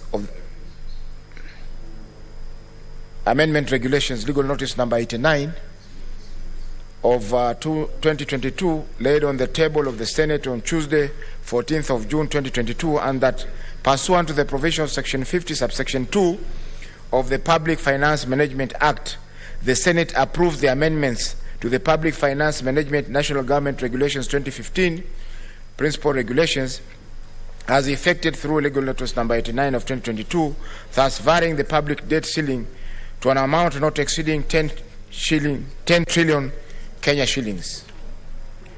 Madam Speaker, the Public Finance Management National Government Amendment Regulations Legal Notice number 89 of 2022 was tabled in the Senate on the 7th of June 2022 and committed to the Sessional Committee on Delegated Legislation for scrutiny. Some of the key observations made by the committee are as follows, Madam Speaker. The ratio of debt to GDP ratio is currently increasing, which indicates that it may not be sustainable in future. However, the National Treasury is optimistic that the post-COVID-19 recovery program supported by the IMF will increase the rate of growth of the GDP, and therefore the ratio of the debt to GDP will begin to decline going forward. B, the economic factors, for example, depreciating shilling and increasing price levels, may pose challenges in the sustainability of debt, both in the medium term and in the future. This is majorly caused by external forces and perceived artificial shortages of the dollar. However, this is projected to stabilize since the country has enough foreign exchange reserves of up to 5 months import cover. The instability of the Kenya's debt accumulation process is not conducive for investors who prefer predictable business environment and are scared of sudden fiscal changes to address debt problems. Public debt is serviced out of government revenues, of which taxation is a major source of revenues. Recently, the country has experienced increased tax rates, partly arising from IMF conditions. Growing the debt levels too fast may eventually result to increased taxes in the future. Number E, the National Treasury has been slow in shifting to higher ratio of cheap concessional debt in comparison to expensive commercial debt. A high debt ceiling may give the National Treasury leeway to increase debt at a fast rate, leading to huge debts in the future. And the challenge of high levels of debt is the increase in vulnerabilities in the event of shocks similar to COVID-19. The realized deficit has always been higher than the projected deficit, and as such, the deficit may continue to increase other than decline. The size of the deficit is driving the growth of public debt, despite the fact that Parliament has the power to determine sustainable deficit levels. Madam Speaker, the committee further observed that, number one, the National Treasury needs to put in enough effort to build confidence with regards to public debt management and sustainability. It was noted that the mere fear of sustainability makes non-sustainability a reality. Number two, the limit of 10 trillion will be beyond the debt carrying capacity IMF and World Bank benchmark of 55% for Kenyan as at December 2021. However, due to the post-COVID-19 recovery program supported by the IMF, the debt to GDP ratio is expected to decline towards the debt carrying capacity level in the medium term. Number 3, the National Treasury committed in 2019 that the debt ceiling of 9 trillion will be enough after 2024. However, a number of unfavorable events have taken place that have led to the depletion of the ceiling. The events include the COVID-19 pandemic and the Ukraine war and the resultant appreciation of the dollar. Number 4, the deficit in the budget estimates of 2022-2023 and the medium term shall not be fully financed, and development partners may stop funding ongoing projects if the debt ceiling is not increased. Number 5, the National Treasury has a number of policies aimed at addressing the macroeconomic pressures caused by the increased expenditure demands and promoting fiscal consolidation. This includes 1, plans to use more EPC, engineering, procurement and construction contracts, project financing. The EPC project financing methods transfers all the risks associated with design, procurement and construction to the contractor. This type of contracts are efficient and reduce project costs and are also attractive to lenders as they are low borrowing costs. Efforts to ensure that public debts are terminated, that include the enactment of the Public-Private Partnership Act 2021 that has enabled the undertaking of development projects outside the budget framework. A case in point is the Nairobi Expressway. All government projects currently undergo a feasibility study and considered whether they can be undertaken through PPP framework before they are factored in the budget. Number 3, automation of government procurement for all common user items and linked to IFMIS. The system is currently being developed by the National Treasury and will soon be rolled out to ministry and departments. This will ensure that no procurement is done outside the budget and therefore reduce government expenditure and costs. Madam Speaker, based on the foregoing observations and pursuant to Section 205, subsection 4 of the PFM Act number 18 of 2012, and the Senate Sessional Committee on Delegated Legislation presents its report on the consideration of the Public Management National Government Amendment Regulations 2022 and recommends to the Senate that the Public Finance Management National Debt Amendment Regulations Legal Notice number 89 of 2022 be approved. Madam Speaker, I want to take this opportunity to thank my committee for the work they have done on these regulations, despite the fact that we are currently engaged in campaigns for re-election, some of us, and therefore the commitment that they have shown in consideration of these regulations at a record time, Madam Speaker, is very commendable. Madam Speaker, I also want to thank the Secretariat of the committee, your office, the Office of the Speaker and the Clerk for the support that they have given the committee in dealing with these regulations. Madam Speaker, we have seen that several of the stakeholders who came to address us on this regulation were of the opinion that the government needs to do more in terms of reining on expenditure so that we can be able to live within our budget. Madam Speaker, most of the items that were addressed by the stakeholders have been factored in our report, and therefore move that this report be considered. I invite Senator Farhia to second the report. Thank you, Madam Speaker. Senator Farhia.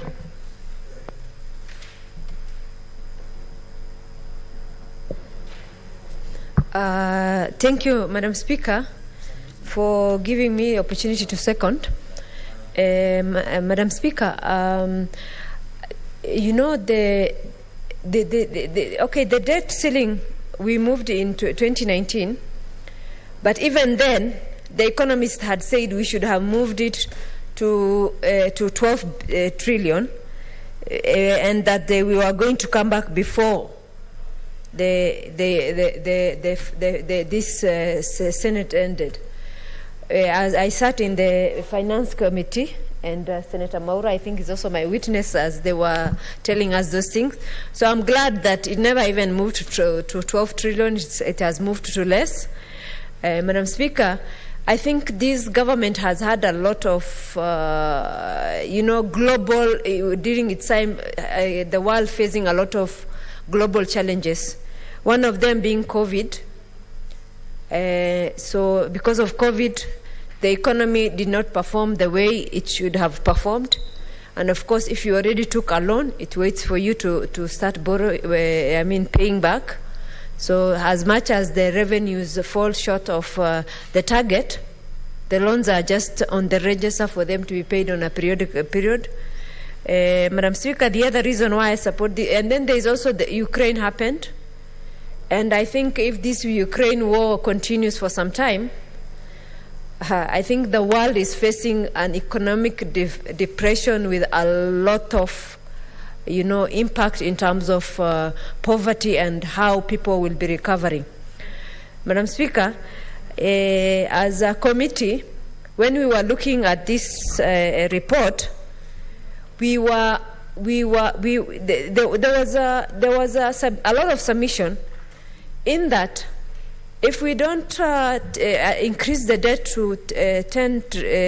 by 1 trillion, because we're only increasing by 1, we might fall short of repayments, and the economic impact of that is of a greater magnitude. And I also want to request my colleagues to support this increase, because remember, whether it is Azimio government or Kenya Kwanza government, whoever comes to power, they need at least a year to settle before they can discuss an increment of debt and other issues that are relating, because they still have a lot of administrative work to do to run government. So, let us save them the burden of ensuring that they at least they have some funding to run for the first year.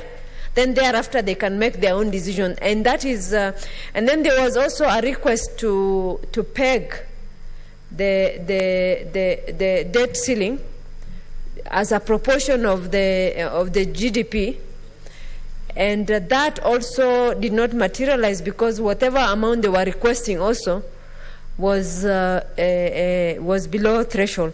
But in terms of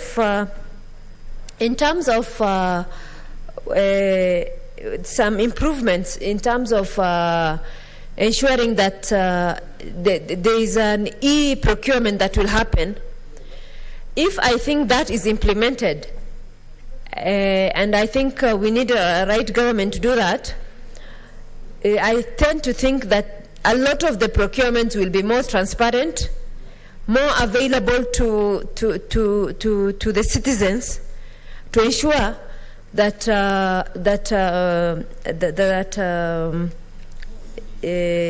we ensure that the leakages is reduced, hence the resources refocused, and hence much more money available to repay debt. But having said that, Madam Speaker, in this country there is a lot of improvement in terms of, especially on infrastructure, and I think there was a lot of criticism from our colleagues who are on the opposite side in terms of why are we investing in infrastructure. The other day, Madam Speaker, I saw them saying that in Kakamega, we will expand Kakamega Road by 1,000 kilometers.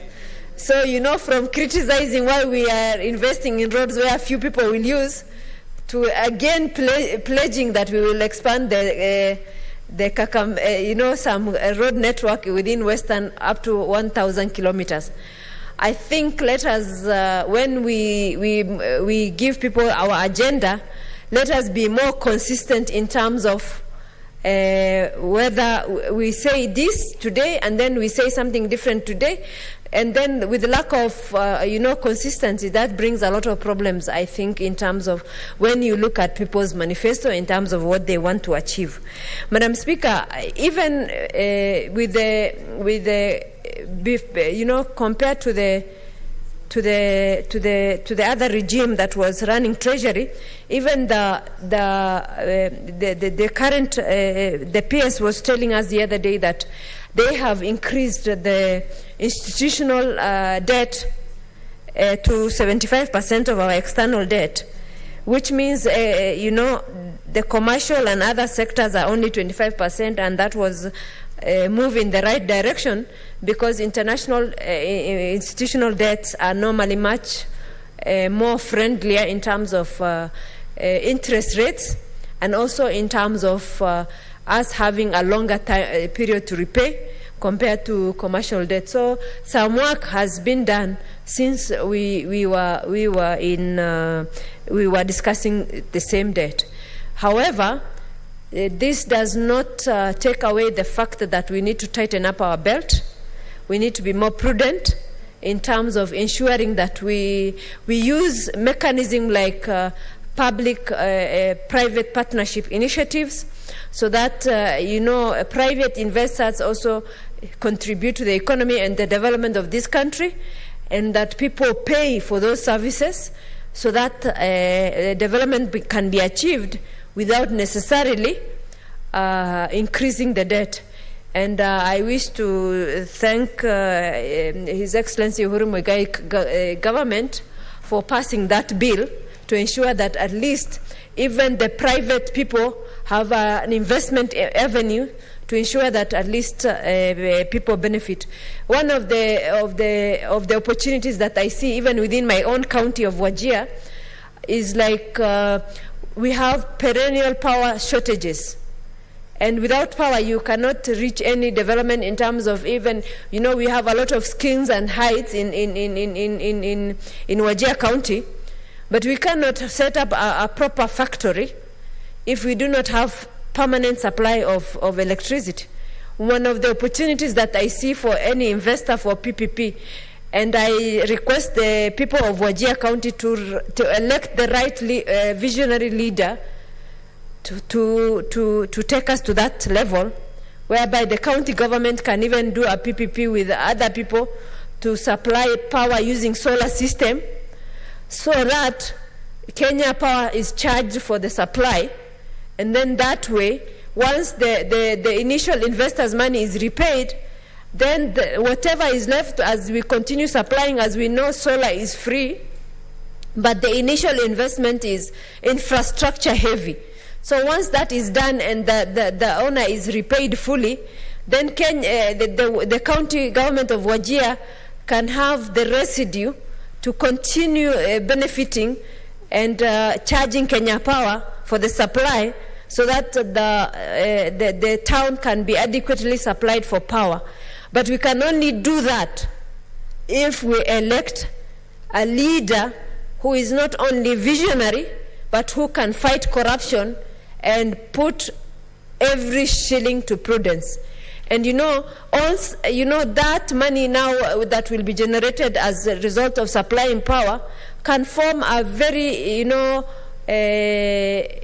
continuous flow of funds to the county government to further develop that county.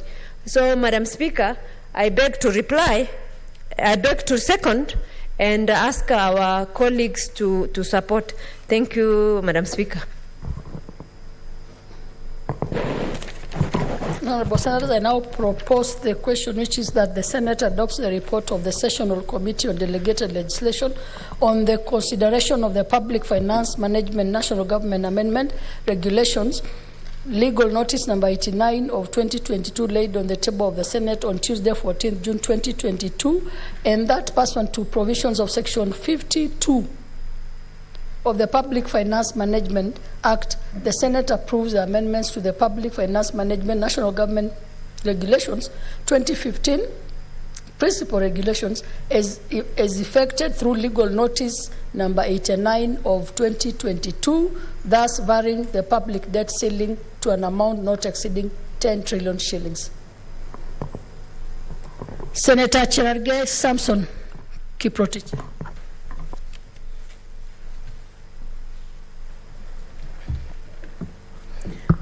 Thank you, Madam Speaker. You know, the issue of principles and framework of public finance has been envisaged under Article 11, 12 of the Constitution is very clear, Madam Speaker. When you look under Article 201 on the principles of public finance, one of them says the following principles shall guide all aspects of public finance in the Republic.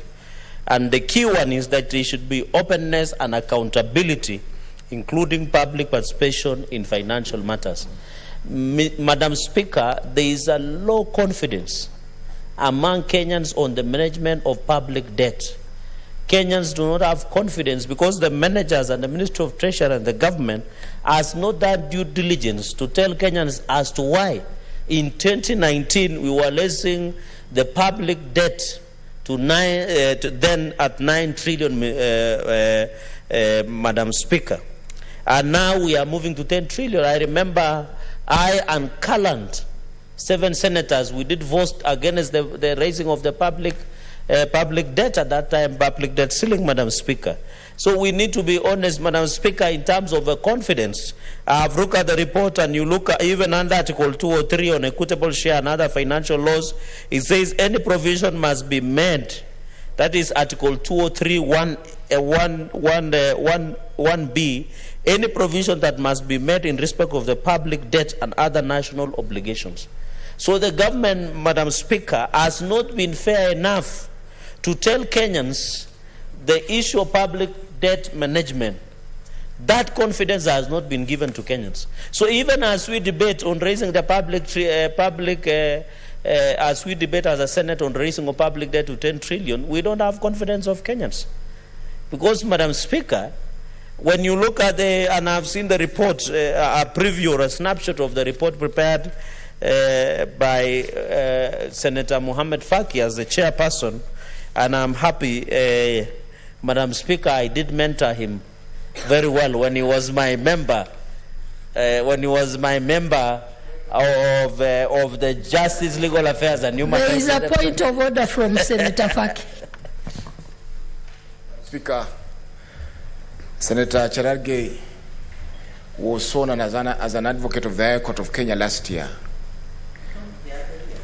In 2020, yes. He was sworn in the same year with my son. So he cannot mentor me. Thank you. Senator Cherargei. At least, let me not say not mentoring. I did show him how work is done.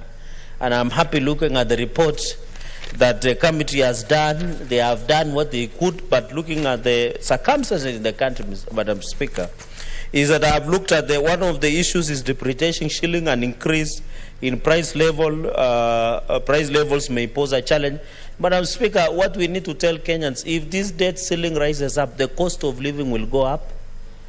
You can see today, EPRA will be disclosing the pricing of fuel in the country. It will go up. Everything in this republic, the school fees will go up. Everything, the cost of doing business will go up. Because we must generate the revenue, Madam Speaker, to even as a country we have a deficit budget. The budget of 3 trillion plus is in deficit, Madam Speaker. And to finance that budget, we must look at the revenue that is generated locally and that we need to generate and pay off this debt, Madam Speaker. And the road to Shanghai is real. When we said here 3 years ago that the road to Shanghai is unstoppable, is now real because the debts that we have as a country. And I've seen the reason this committee has given us is they're telling us, you know, the reason we need to raise a trailing, because the last time it came to the Senate in 2019 and I voted against it, we were being told it will sustain the country up to 2024. But now we are being told because of the COVID and because IMF has agreed with us, and Madam Speaker, some of us are worried because it looks like we might be going back to the structural adjustment programs of the 90s. And I know, Madam Speaker, having then you can be well versed into those days. These are structural adjustment programs that they want to take us back, Madam Speaker.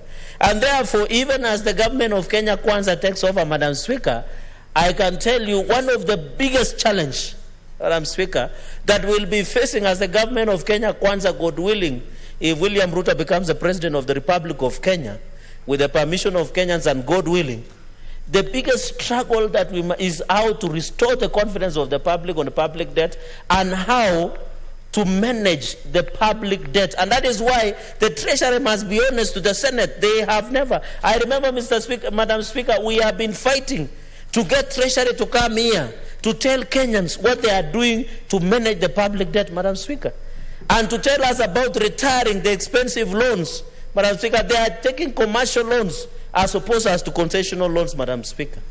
The Treasury has failed, has not been open to engage the Senate and Parliament on the public management debt. I hope, Madam Speaker, in Kenya government, Kenya Kwanza government, I hope, because some of us will be part of it, God willing, we must be honest on how we manage the public debt as per the principle, Madam Speaker, of Chapter 12, Article 201, on openness and public participation in terms of public management, Madam Speaker.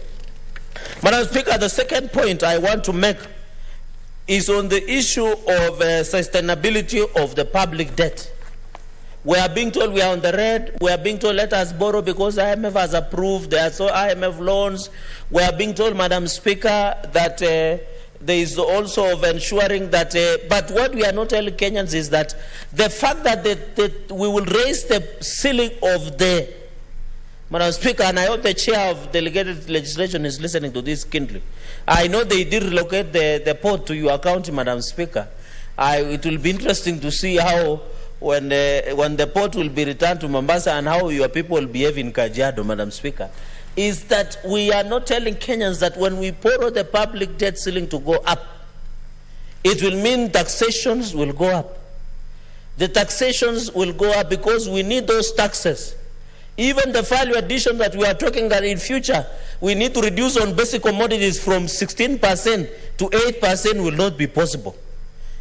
Even in terms of doing business, Madam Speaker, when you are doing constructions now, a few years ago, the cement was 550 shillings. Now it's approaching 1,000 shillings. The cost of other materials, even building the steel and many others, Madam Speaker. You know, even Pwani Oil, I don't know whether it is in Mombasa County, the other day was closing shop. And you know the sad reality, Madam Speaker, is the Competition Authority of Kenya is sleeping on the job.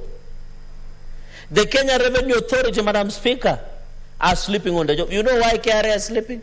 It is because their business is when they get you, you have not paid your taxes, they just want to close you down. They don't imagine that if your business is closed down, where will they get their revenue in the next financial year? You remember President Suluhu Hassan, Madam Speaker, the President of Tanzania, said in one of the forums and told Tanzania Revenue Authority, how do you go and close that business, yet the next year you need that revenue? When you close that business, it means there will be no revenue that will come. And even today, as we talk, the KRA has closed down the Keroje Industries, Madam Speaker, in Nakuru County. So if we want to improve in terms of collection of taxes, we must come up with friendly policies by KRA. KRA should stop behaving like they just, you know, when you are dealing, you know, Madam Speaker, and you are the senior in our practice, is that you don't treat taxation matters as criminal. There is a way that they handle as opposed to criminal, Madam Speaker. If somebody does not pay, you need to encourage Kenyan civic education. Why, when you have your small kiosk somewhere in Kapsabet, in Mosoriot, in anywhere in this republic, Madam Speaker, why is it important to pay taxes? Why are many Kenyans doing what we call tax evasion? It looks like the KRA is not friendly to ensure we collect more revenue, to ensure we offset. And that is why we need to study Kibaki. When Kibaki left office when Kibaki came to office 2002, 2003, the revenue that was collected in Kenya was approximately around 200 billion. By the time he left office in 2013, Kibaki government was collecting around 900 billion to 1 trillion. There should be something that we need to borrow from Kibaki government, Madam Speaker, to ensure that even as taxation goes up, and we need to be honest, Kenyans, when we raise this public debt ceiling to 10 trillion, high taxation, high cost of living, everything will go high. But I'm not meaning there is a presidential candidate who normally call Wajakoya, who wants to smoke something that you go high. Even those will go high, Madam Speaker. Madam Speaker, the third point that I want to make is on the public-private partnership. I agree with this one because we need even to encourage counties to ensure that we work on the Public-Private Partnership Act. I don't know whether that has been enacted and signed into law, Madam Speaker, so that our counties do not, it has been signed to law. Yeah, so it's informed me it has been signed to law. I think we need to use this Public-Private Partnership Act to finance some of these mega projects. But I'm disappointed that they have used a wrong explanation, wrong example, Madam Speaker. This Nairobi Expressway, when it was conceived during Kibaki government, we were told it was around 30 billion. Now, are you aware, Madam Speaker, this Nairobi Expressway is going to 81 billion.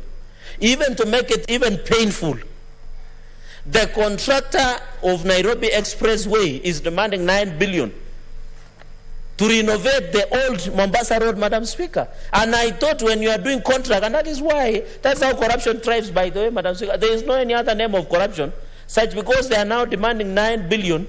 The lower Mombasa Road, now they leave the new expressway. It is in pathetic state. The drainage is poor. There is no renovations that have been done. The size of the road has been reduced because you have built beams and pillars. Yet the contractor has audacity of demanding additional 9 billion, Madam Speaker, to renovate the road that they are the ones who destroyed in the country, Madam Speaker. That's how you lose public money. There is no any other explanation, Madam Speaker. And that is why the Ministry of Transport must tell the country, will this project run to 100 billion? Because if it's now 81 billion, they demand 9 billion, Madam Speaker. I think we must be very clear. And by the way, Madam Speaker, on a lighter note, somebody was sharing on the social media, when you look, everybody is on the traffic jam on the old Mombasa Road. There is no one on the expressway. It shows you that the economy is doing badly. Because if people cannot pay in tolling, Madam Speaker, it means, and even the design, the other day we raised here, the Nairobi Expressway, there are no exits within the city. It's only Museum Mill and a roundabout at Bunyala.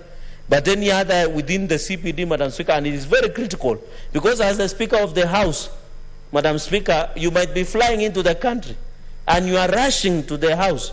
Where will you exit? You will go up to Museum Mill at the risk traffic. So, Madam Speaker, this example that the committee has used is an example that should not be used in future.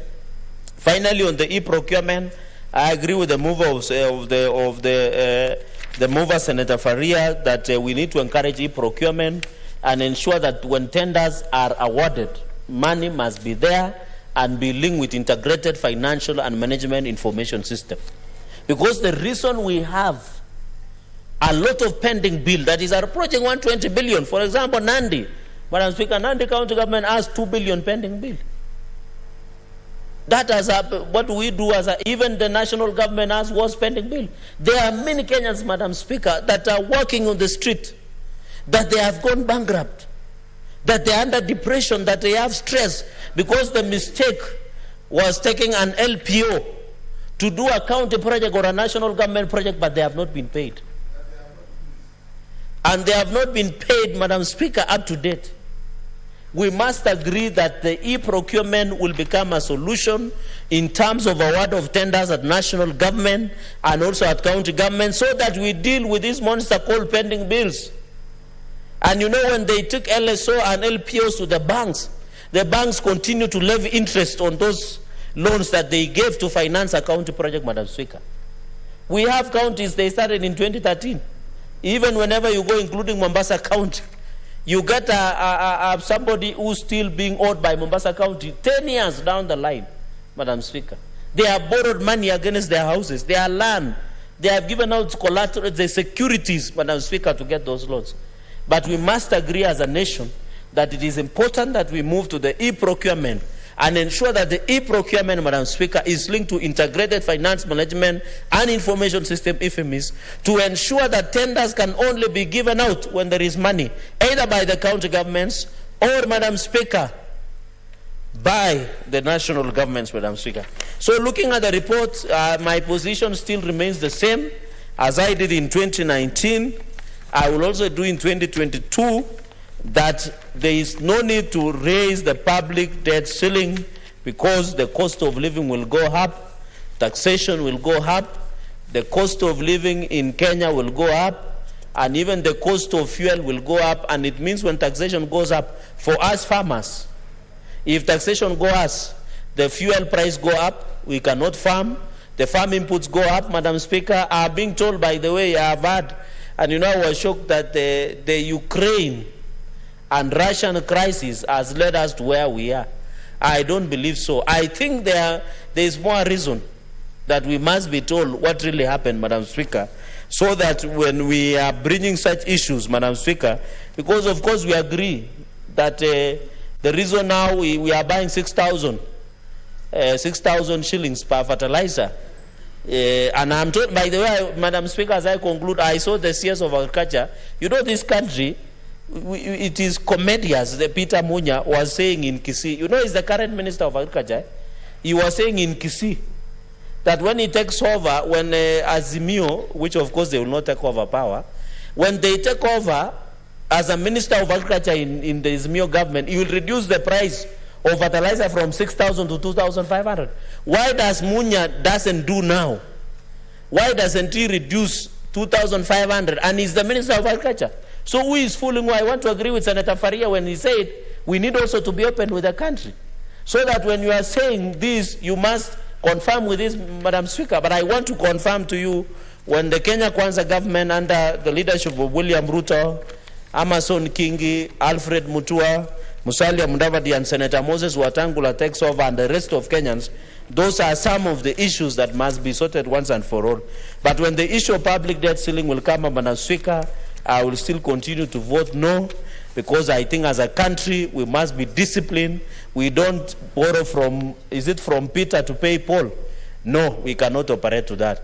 And I think my brother Senator Ledama, being one of the wisest and reasonable senators, will agree with me. And by the way, I hope to see him in the next Senate. I know he has a lot of heavyweights fighting him, but we hope amejipanga, because it is not easy. But I'll speak with those remarks. I will decide when the voting comes. Senator Maura Isaac.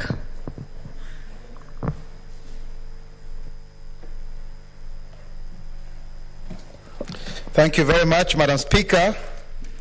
From the outset, I would want to say that I oppose this increase of the public debt from 9 to 10 trillion. Because, Madam Speaker, how can we borrow the whole of our GDP, or our nominal GDP? This country, we have been lying to each other in terms of how much is the wealth of this nation estimated to be. And it is very interesting, Madam Speaker, because when I was in the National Assembly around the year 2014 or 15 thereabout, it can be confirmed, we increased our public debt ceiling from 3 to 4.5 trillion. And the understanding that we had that time, I was in the Budget and Appropriations Committee, is that then it would help the country to move forward. It didn't.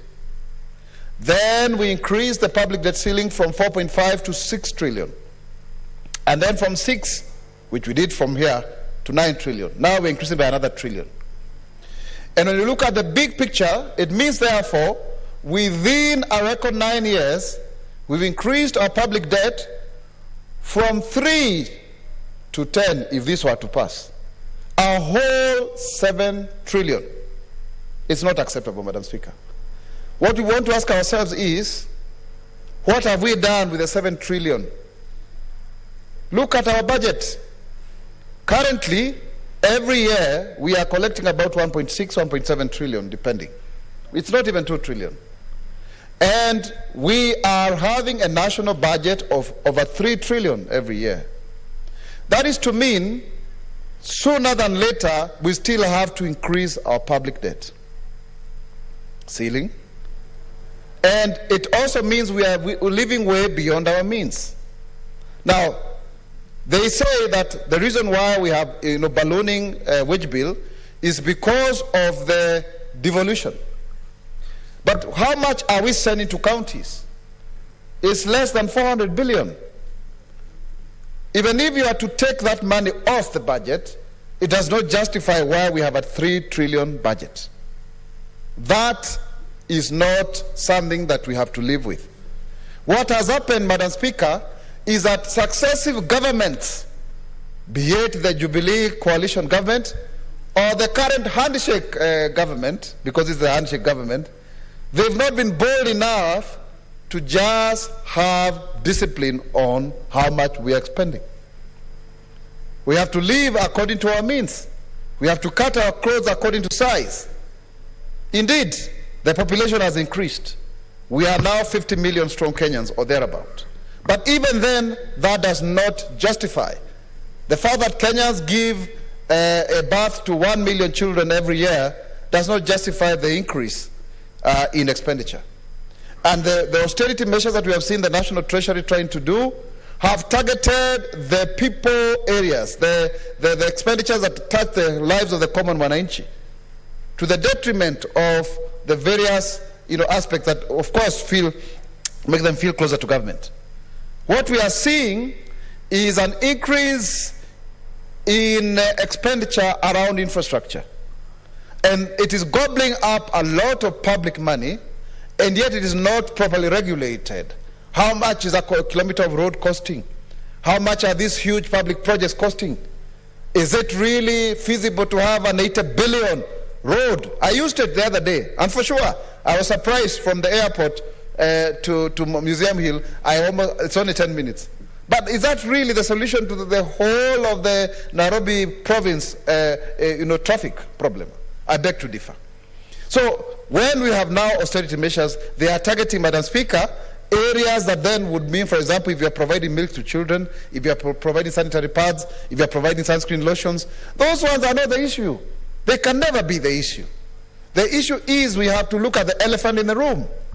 Now, look at how our mathematics look like.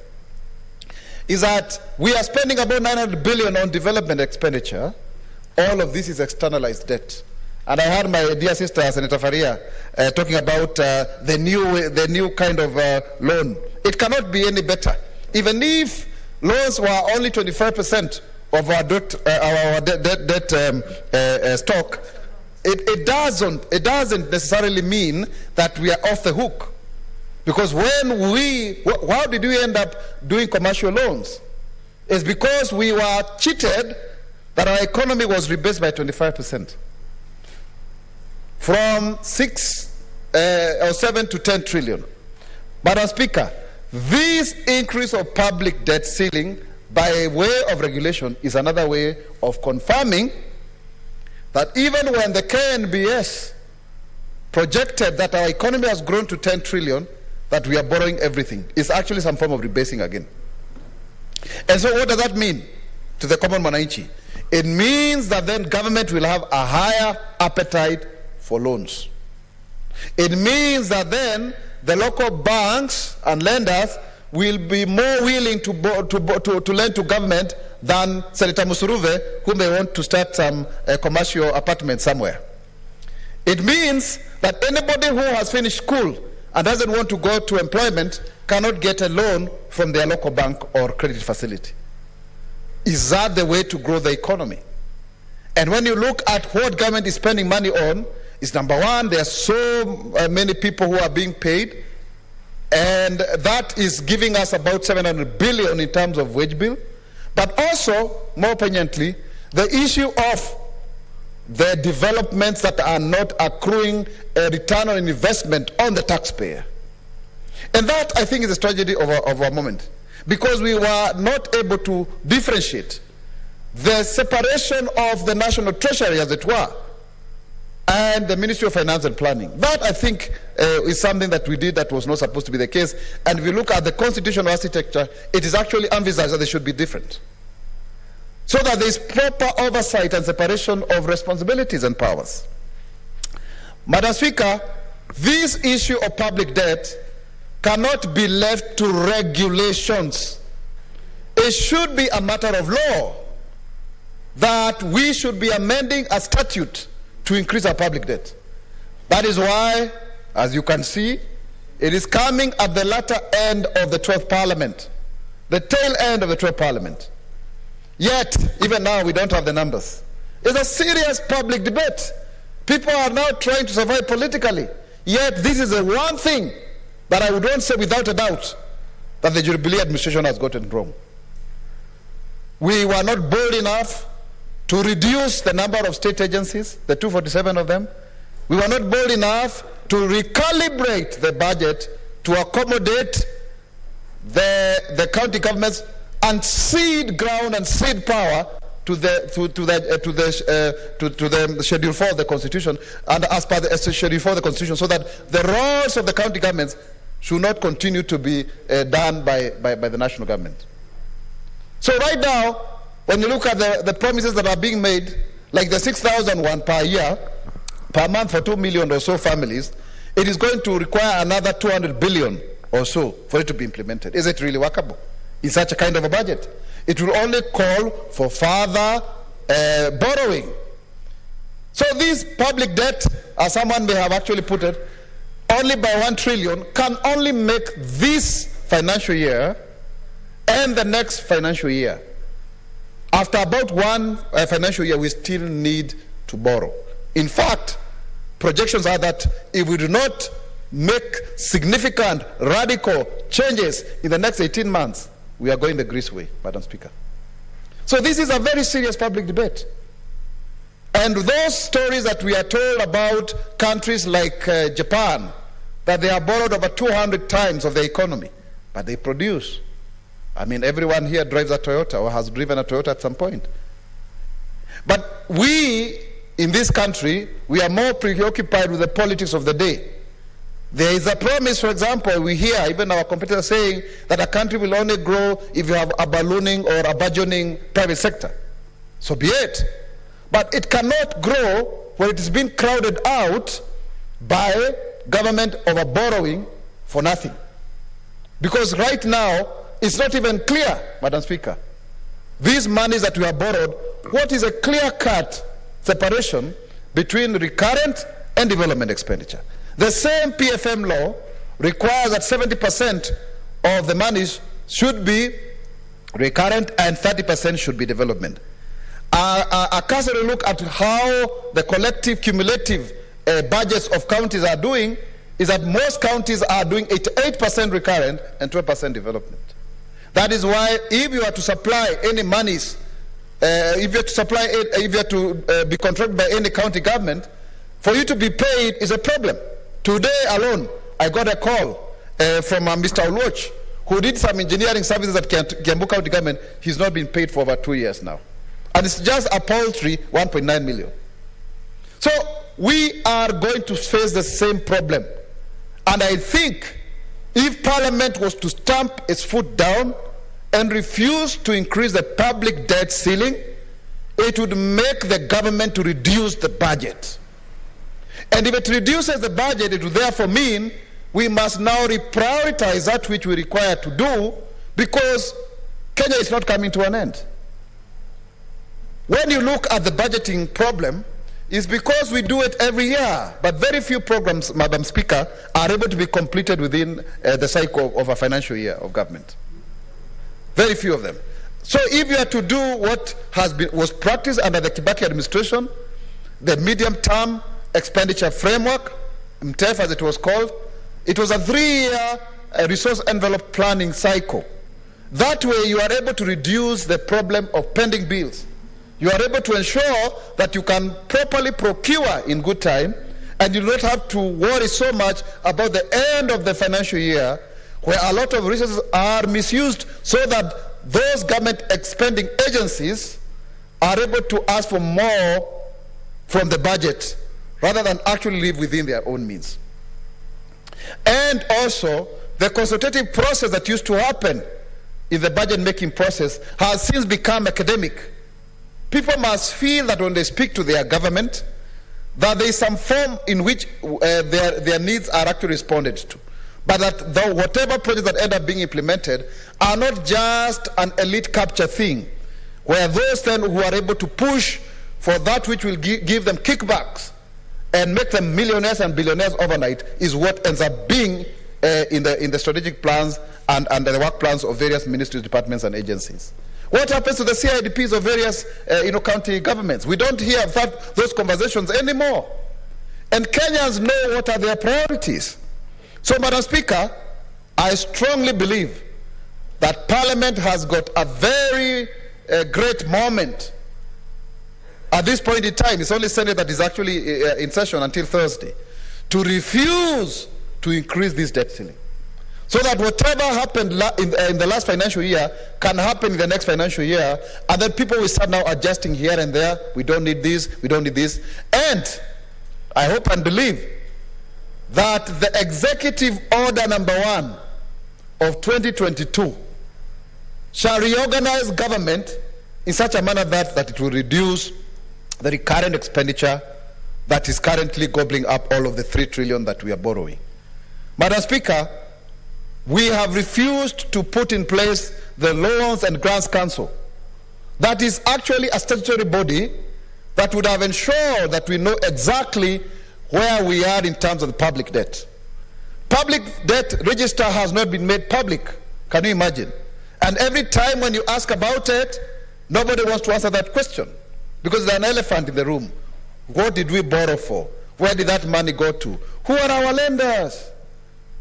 Are these syndicated loans monies that are siphoned out of government and then put into offshore accounts and then borrowed back into the same government? My heart tells me that is the case. It is immoral for money to be siphoned out of government, then it finds its way back into commercial banks, then the same banks borrow into the same government. That is highly incestuous. It is actually enslaving the very people who are toiling out there to just put up some few people in plum government positions, ostensibly to protect their rights, but they end up looking at their kith and kin and their own self-survival and perpetuation. That is the morass that is killing our own entrepreneurial spirit. Yet Kenya is a robust country that is able to feed its own. Kenya is a country that has enough for everybody. But if we do not look at this issue of public debt ceiling, it's going to affect our country. In 2014, Madam Speaker, I'm on record, I warned that in 10 years, there will be no country to run. I was told I was waxing eloquence, that nothing would change. But we must speak the truth. We must speak the truth because, can you imagine in 1980, 12th of November, Koigo Amore in the National Assembly warned about that dam that killed so many people, the Solai Dam. So even now, let it be on record that whatever trajectory that we are being told to do through this legal notice is wrong. It's the wrong trajectory. That we have to stamp our authority and to show the country that we indeed are the vanguards of their own future.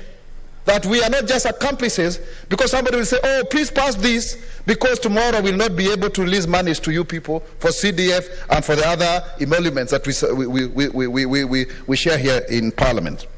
As I conclude, because I can see the yellow line there, I want to say this unequivocally, that Kenya requires patriots, people who have the best interest of the country in their hearts, and that with our economic model must be relooked up. It must be interrogated.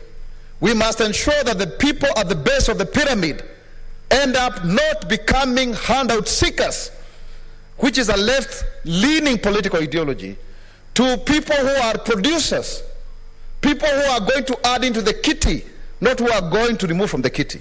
And that is why I find it very novel that the bottom-up economic model, its aim is basically to ensure that whatever business ideas people have, they're actually commercialized and marketized, that they find their way into the market. That also, if we can have priorities by county and allocate about 4 billion for mega county projects, around manufacturing, around value chain addition, not just value addition, value chain addition, we will be able to actually spur economic growth and have more to the kitty. We are challenged by the OECD countries who are able to collect up to 40% of their revenue in terms of their GDP. But here in Kenya, we were doing about 15%, but that now is going down because even that nominal GDP value, we are overborrowing it. And when someone says that our economy has grown up to 12 trillion, it's just a way of managing so that we are able to get more money to borrow for areas of the economy that may not necessarily be productive. So, Madam Speaker, this is a very important debate, but I want to strongly oppose the increase of the public debt ceiling from 9 to 10 trillion. I thank you. Senator Inima Gertrude Musurube. Thank you, Honorable Speaker, for giving me an opportunity to add my voice to this debate.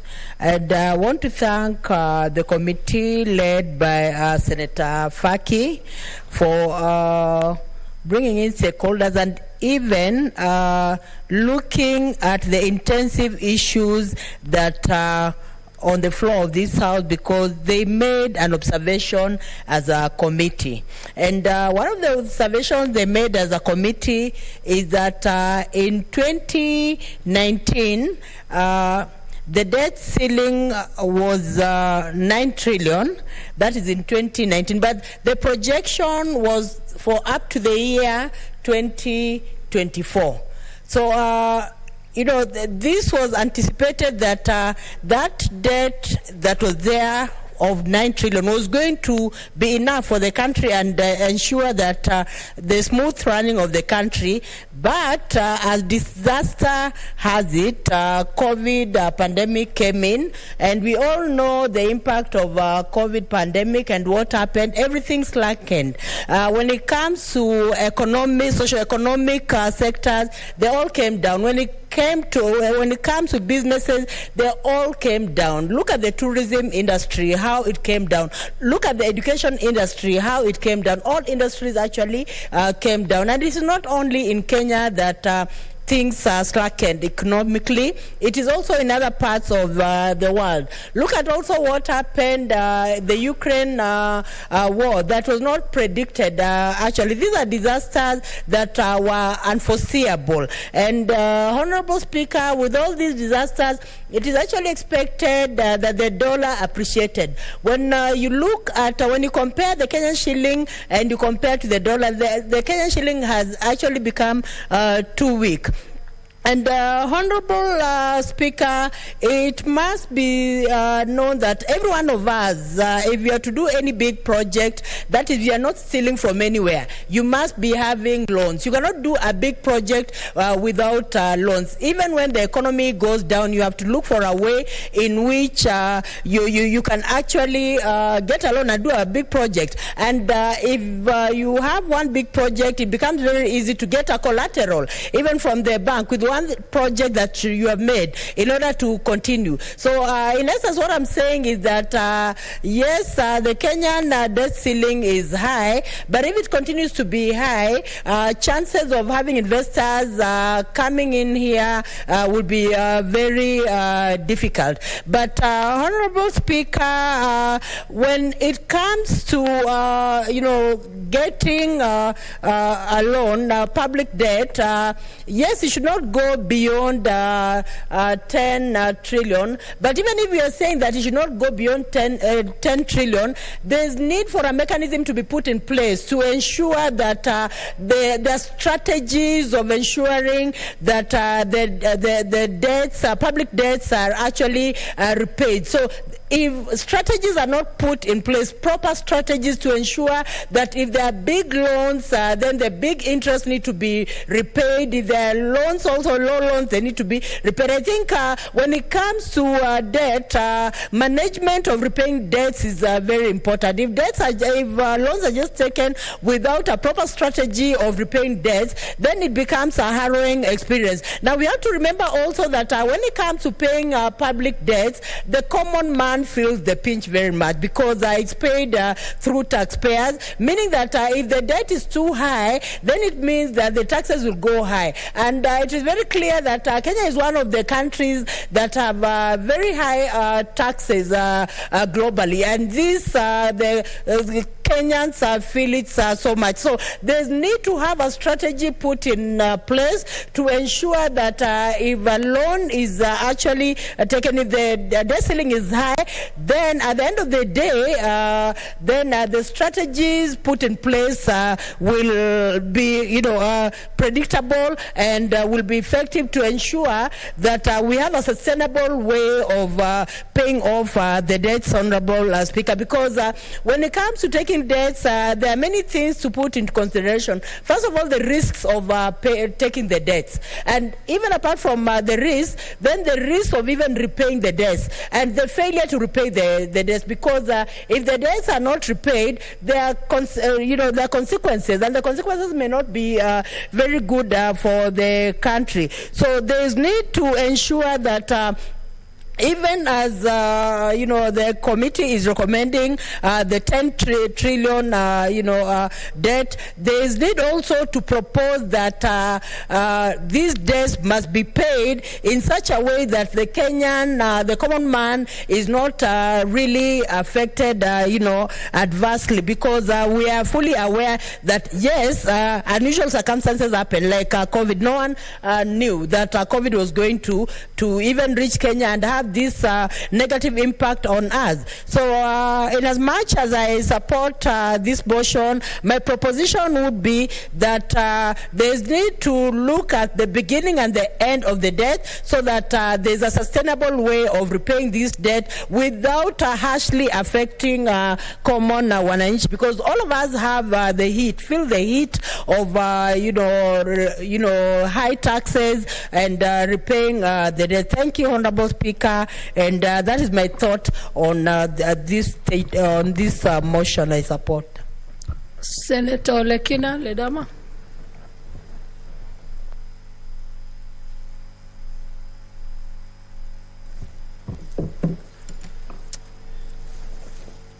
Madam Speaker, I thank you. Madam Speaker, I rise to support this motion. And let me begin by saying that in other circumstances, I would not be here supporting the increase of the debt ratio to, or rather the debt ceiling to 10 trillion Kenya shillings. But Madam Speaker, when you look at what has been happening in this country over the last few years, in fact the last 2 years, this country has been hit by a very, very serious pandemic. Last year, Madam Speaker, we were here arguing on the need to increase the debt ceiling to 9 trillion. I think last year or the year before, 2019. And there was a big heated debate. And in 2019, Madam Speaker, if you look at our debt ratio to GDP, we're at around 58.6%.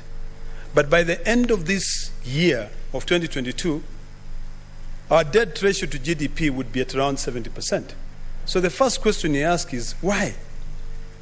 And the only simple answer that I can give to Kenyans out there is because of two factors. Number one, because of the COVID pandemic.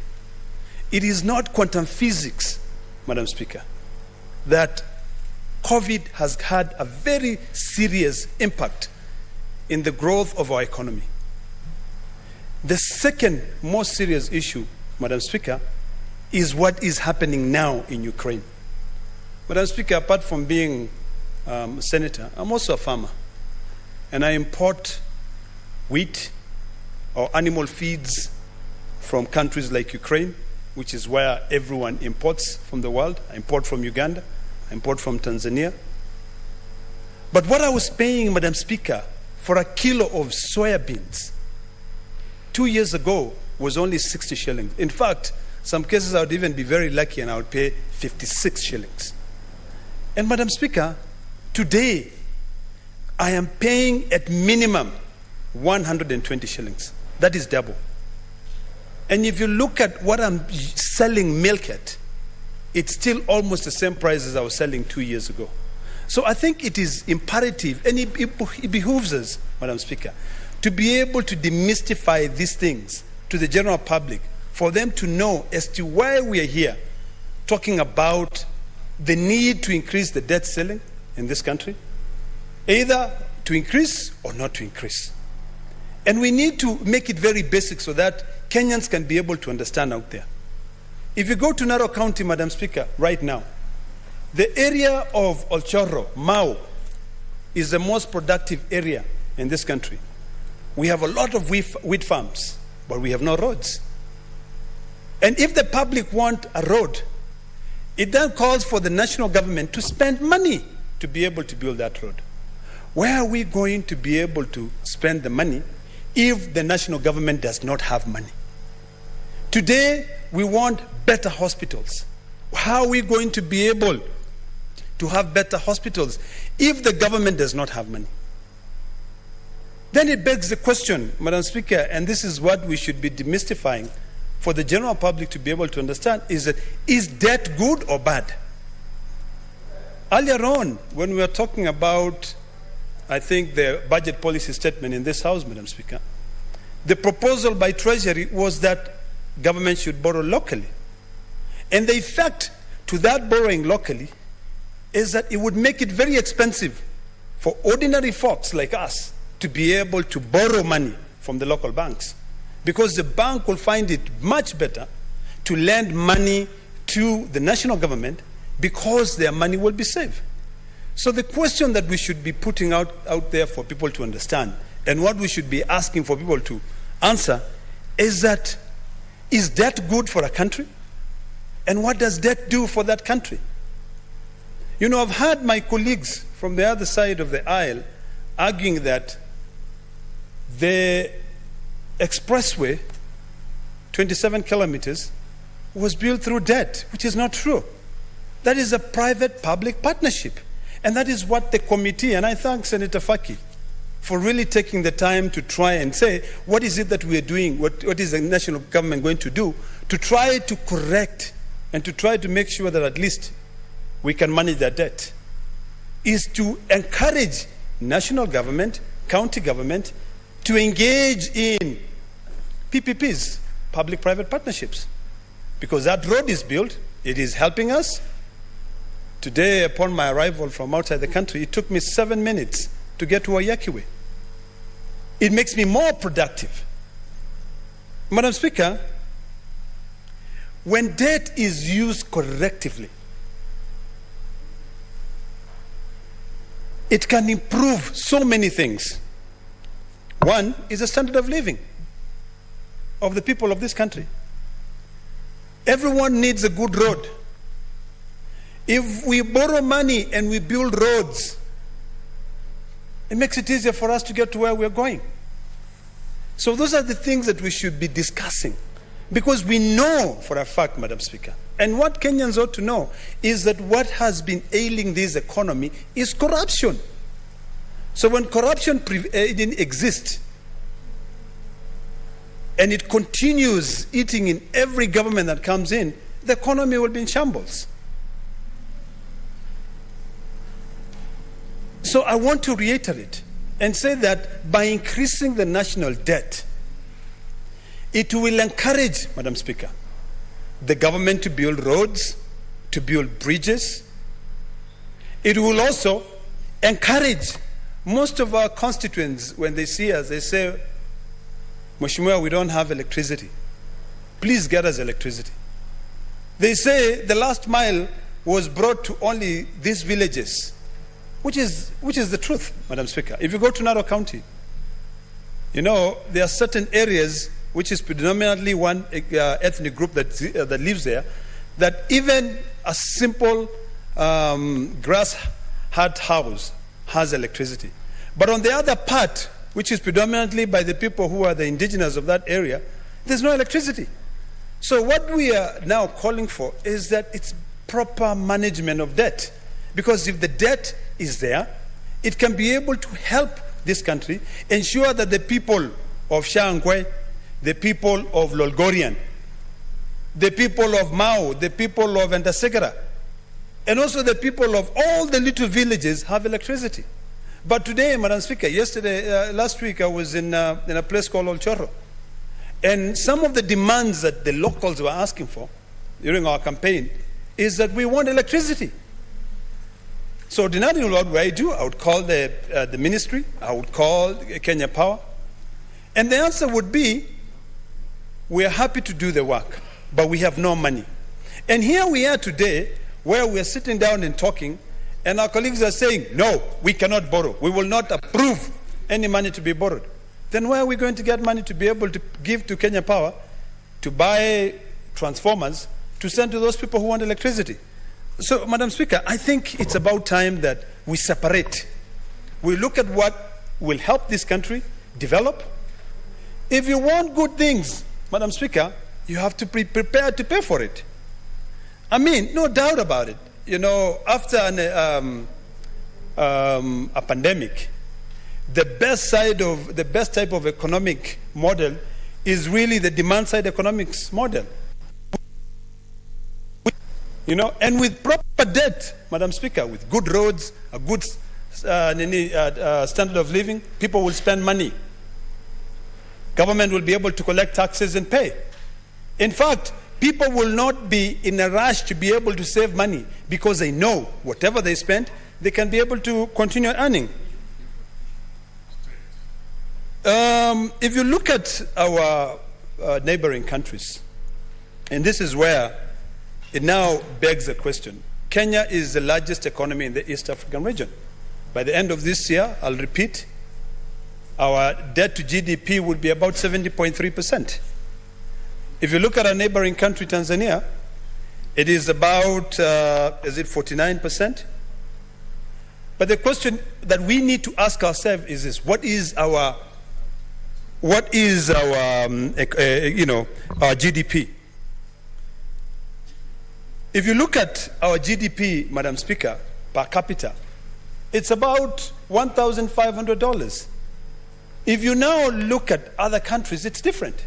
If you look at our economy, we are dealing with an economy of about 98.9 US dollars in billions US dollars.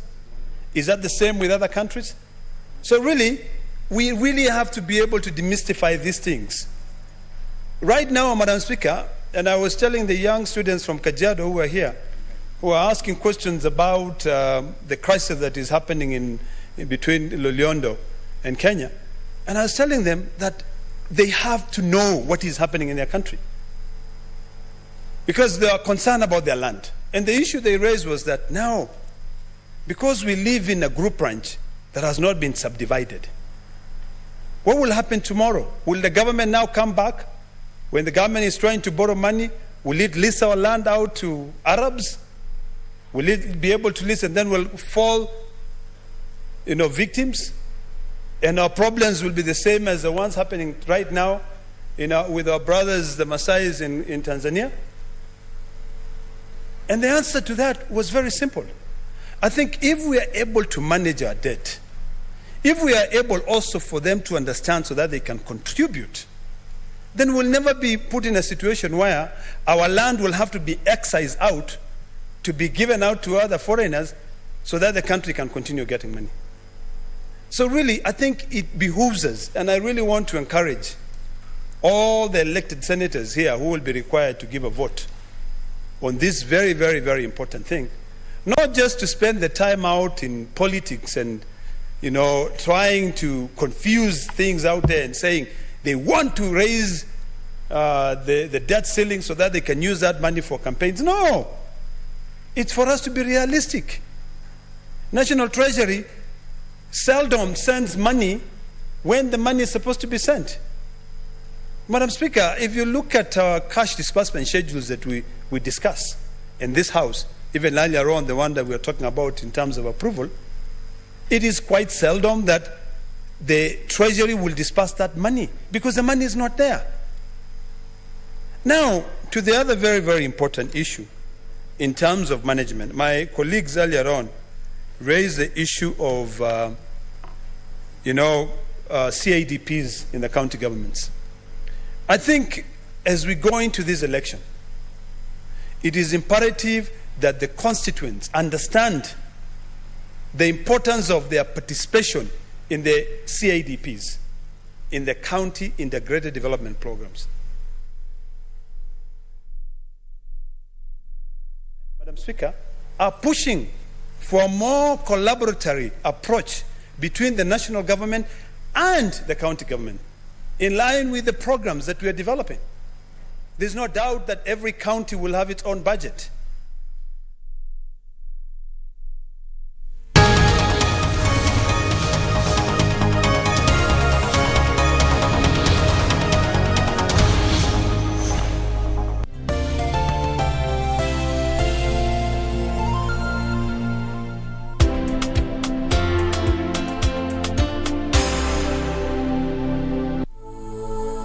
Every day, over 15 million members are transforming Africa.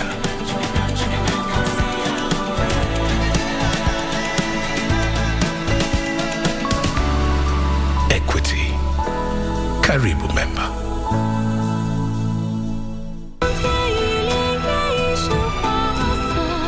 It's been 7 days. I'm scared for her. I'm afraid everyone in the whole world knows that they can't find you in your mansion in the north. But they'll find you here. Wow, you're pretty good with the ladies. Huh? Congratulations, Your Majesty, Your Highness.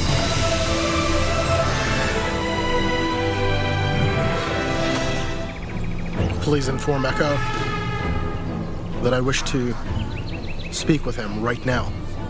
I suggest you leave.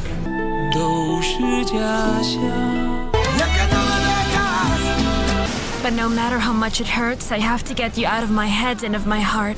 But what worries me is that if my daughter reconciles with her husband, how will she explain to him that she sold the house that he gave her without his authorization? I don't think it's a good idea after what Nuria did and how she threatened my sons. My dad and my mom are getting divorced.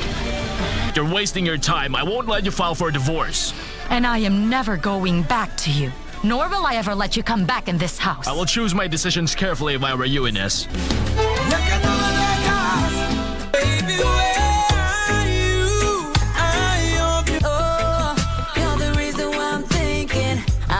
Smoke all the cigarettes no more. This is what I get for wishful thinking. I shouldn't never let you enter my door. Still the one around.